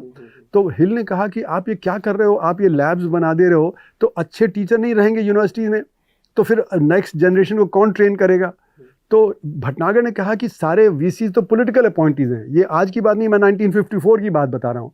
तो यहाँ पे क्या होगा, फिर हमारे डायरेक्टर्स भी पॉलिटिकल अपॉइंटीज हो गए, तो ना हमारे इंस्टीट्यूशन बचे ना हमारे ये। तो अगर ऊपर से आप कर दोगे जो मतलब केबल नहीं है, तो उनका रेस्पेक्ट नहीं होगा, जबकि जो ऊपर का है उसके लिए रेस्पेक्ट, उसकी नॉलेज के लिए रेस्पेक्ट होना चाहिए। तो वो क्या करते हैं, ऊपर जो होते हैं वो अपने चारों तरफ साइको फैंस डेवलप कर लेते हैं, क्योंकि इनसिक्योर होते हैं क्योंकि वो वाहवाही करेंगे। तो फिर वो जो रियली जो जेन्युइनली मतलब ऑटोनमस हैं या जो जेन्युइनली इंडिपेंडेंट ना, उनको दबाते रहते हैं, क्योंकि वो हर चीज़ को क्वेश्चन करते हैं। तो उनको कहते हैं ये ट्रबल मेकर है। तो जो आपकी रिसर्च कर सकते हैं उन्हीं को आप दबा देते हो, उन्हीं को आप हैरेस करते हो। तो मेरा मानना है कि जैसे अगर एक वर्कर का हाथ कट जाए तो वो काम नहीं कर सकता, अगर आप एक इंटेलेक्चुअल को माइंड में डिस्टर्ब कर दो तो उसका जो काम खत्म हो जाता है। तो इसलिए हम जो कर रहे हैं है ना, ये एक सारा का सारा एक ये फ्यूडल जो सिस्टम है जिसको कॉलोनाइजेशन ने स्ट्रेंथन कर दिया, वो फ्यूडल सिस्टम आज भी चल रहा है। और इसीलिए जो मतलब क्वेश्चन करता है उसको फिर हम एंटी नेशनल बोल देते हैं है ना। तो आप हमें तो वेलकम करना चाहिए कि और क्वेश्चनिंग हो है ना, तभी हम नई नॉलेज करेंगे। जिस दिन आप कहेंगे हमारे पास सारी नॉलेज है, तो नई नॉलेज की ज़रूरत नहीं है। तो इसलिए 7th 8th 9th सेंचुरी के बाद हमारी जो यूनिवर्सिटीज़ थी वो डिक्लाइन पे चली गई, वो चाहे तक्षशिला हो, नालंदा हो, नागार्जुन है। तो बाय 12th सेंचुरी हमारे यहाँ यूनिवर्सिटीज़ ख़त्म हो गई। अकबर के राज में भी कोई ऐसी नई यूनिवर्सिटी नहीं आई, जबकि 12th सेंचुरी के आसपास से यूरोप की बड़ी बड़ी यूनिवर्सिटी निकलने लगी, पाडुआ, पाविया, पेरिस, कैम्ब्रिज है ना। और जब मतलब ये वाइट मैन जब अमेरिका में लैंड किया 16th सेंचुरी वगैरह में, तो उन्होंने 50 साल के अंदर हार्वर्ड सेटअप कर दिया, येल सेटअप कर दिया, और जो प्रिंसटन जो आज की ग्रेट यूनिवर्सिटीज़ हैं। हमारे यहाँ कौन सी यूनिवर्सिटी है 15th-16th सेंचुरी से जो हम कह सकते हैं कि आज की ग्रेट यूनिवर्सिटी है? तो हमने वो तवज्जो ही नहीं दी जो कि नई नॉलेज हम जनरेट करें, जिससे हम करें। तो इसलिए हमारे यहाँ पतन होता चला गया, वो आगे निकलते चले गए, उनके पास टेक्नोलॉजी आ गई जिससे कि फिर उन्होंने हमें कॉलोनाइज कर दिया, है ना। उससे हमें लेसन लेना चाहिए कि आज की जो नॉलेज है उस पर हम डेवलप करें। हम करें कि हम जो डीकॉलोनाइज करेंगे इंडियन माइंड को, कहने के लिए बहुत अच्छा है, पर क्या हम 7th-8th सेंचुरी जाके जो नई नॉलेज डेवलप करेंगे? नहीं, आज की जो नॉलेज है उस पर हम डेवलप करना चाहिए ना। तो डीकॉलोनाइजेशन का मतलब है कि हमें अपनी नॉलेज, अपने सिस्टम अपने लिए बनानी है। अब हम डीकॉलोनाइज करने के लिए हम फॉरेन यूनिवर्सिटीज़ को इनवाइट कर रहे हैं। अब जो फॉरेन यूनिवर्सिटीज़ आएंगी तो वो क्या डीकॉलोनाइज करेंगी? वो तो अपना सिस्टम लेके आएंगी। हमें तो अपनी यूनिवर्सिटीज़ को ग्रेड बनाना है ना। तो इसलिए मैंने तो वो 1997 के जो टाइम्स ऑफ इंडिया का आर्टिकल था, उसमें लिखा कि हम लोग को जेएनयू में कहते हैं कि you should be like Harvard और कैम्ब्रिज। तो मैंने कहा कॉपिंग is a contradiction in terms, है ना। अगर हम कॉपिंग करेंगे तो कैसे ग्रेड बनेंगे? JNU has to be JNU, Harvard has to be Harvard और Cambridge has to be Cambridge. JNU can not be Harvard, है ना। तो हमको ओरिजिनल अगर होना है तो हम कॉपी करके ओरिजिनल थोड़ी होंगे। बिल्कुल बिल्कुल। Thank you so much sir, welcome. बहुत ही मज़ेदार बातचीत रही और मुझे लगता है कि लोगों ने बहुत कुछ सीखा। लोगों का पता नहीं, पहले तो मैं कह सकता हूँ कि मैंने बहुत कुछ सीखा। थैंक यू सो मच, इतनी सर बेबाकी से आपने बात की और इतने विस्तार से बात की। और चूंकि मेरा विषय नहीं, इसलिए अगर मैंने कोई गलत सवाल पूछ लिया तो मैं अग्रिम आपसे माफ़ी मांग लेता हूँ। तो धन्यवाद सर एक बार फिर से वक्त निकालने के लिए। इस बातचीत में इतना ही, नमस्कार।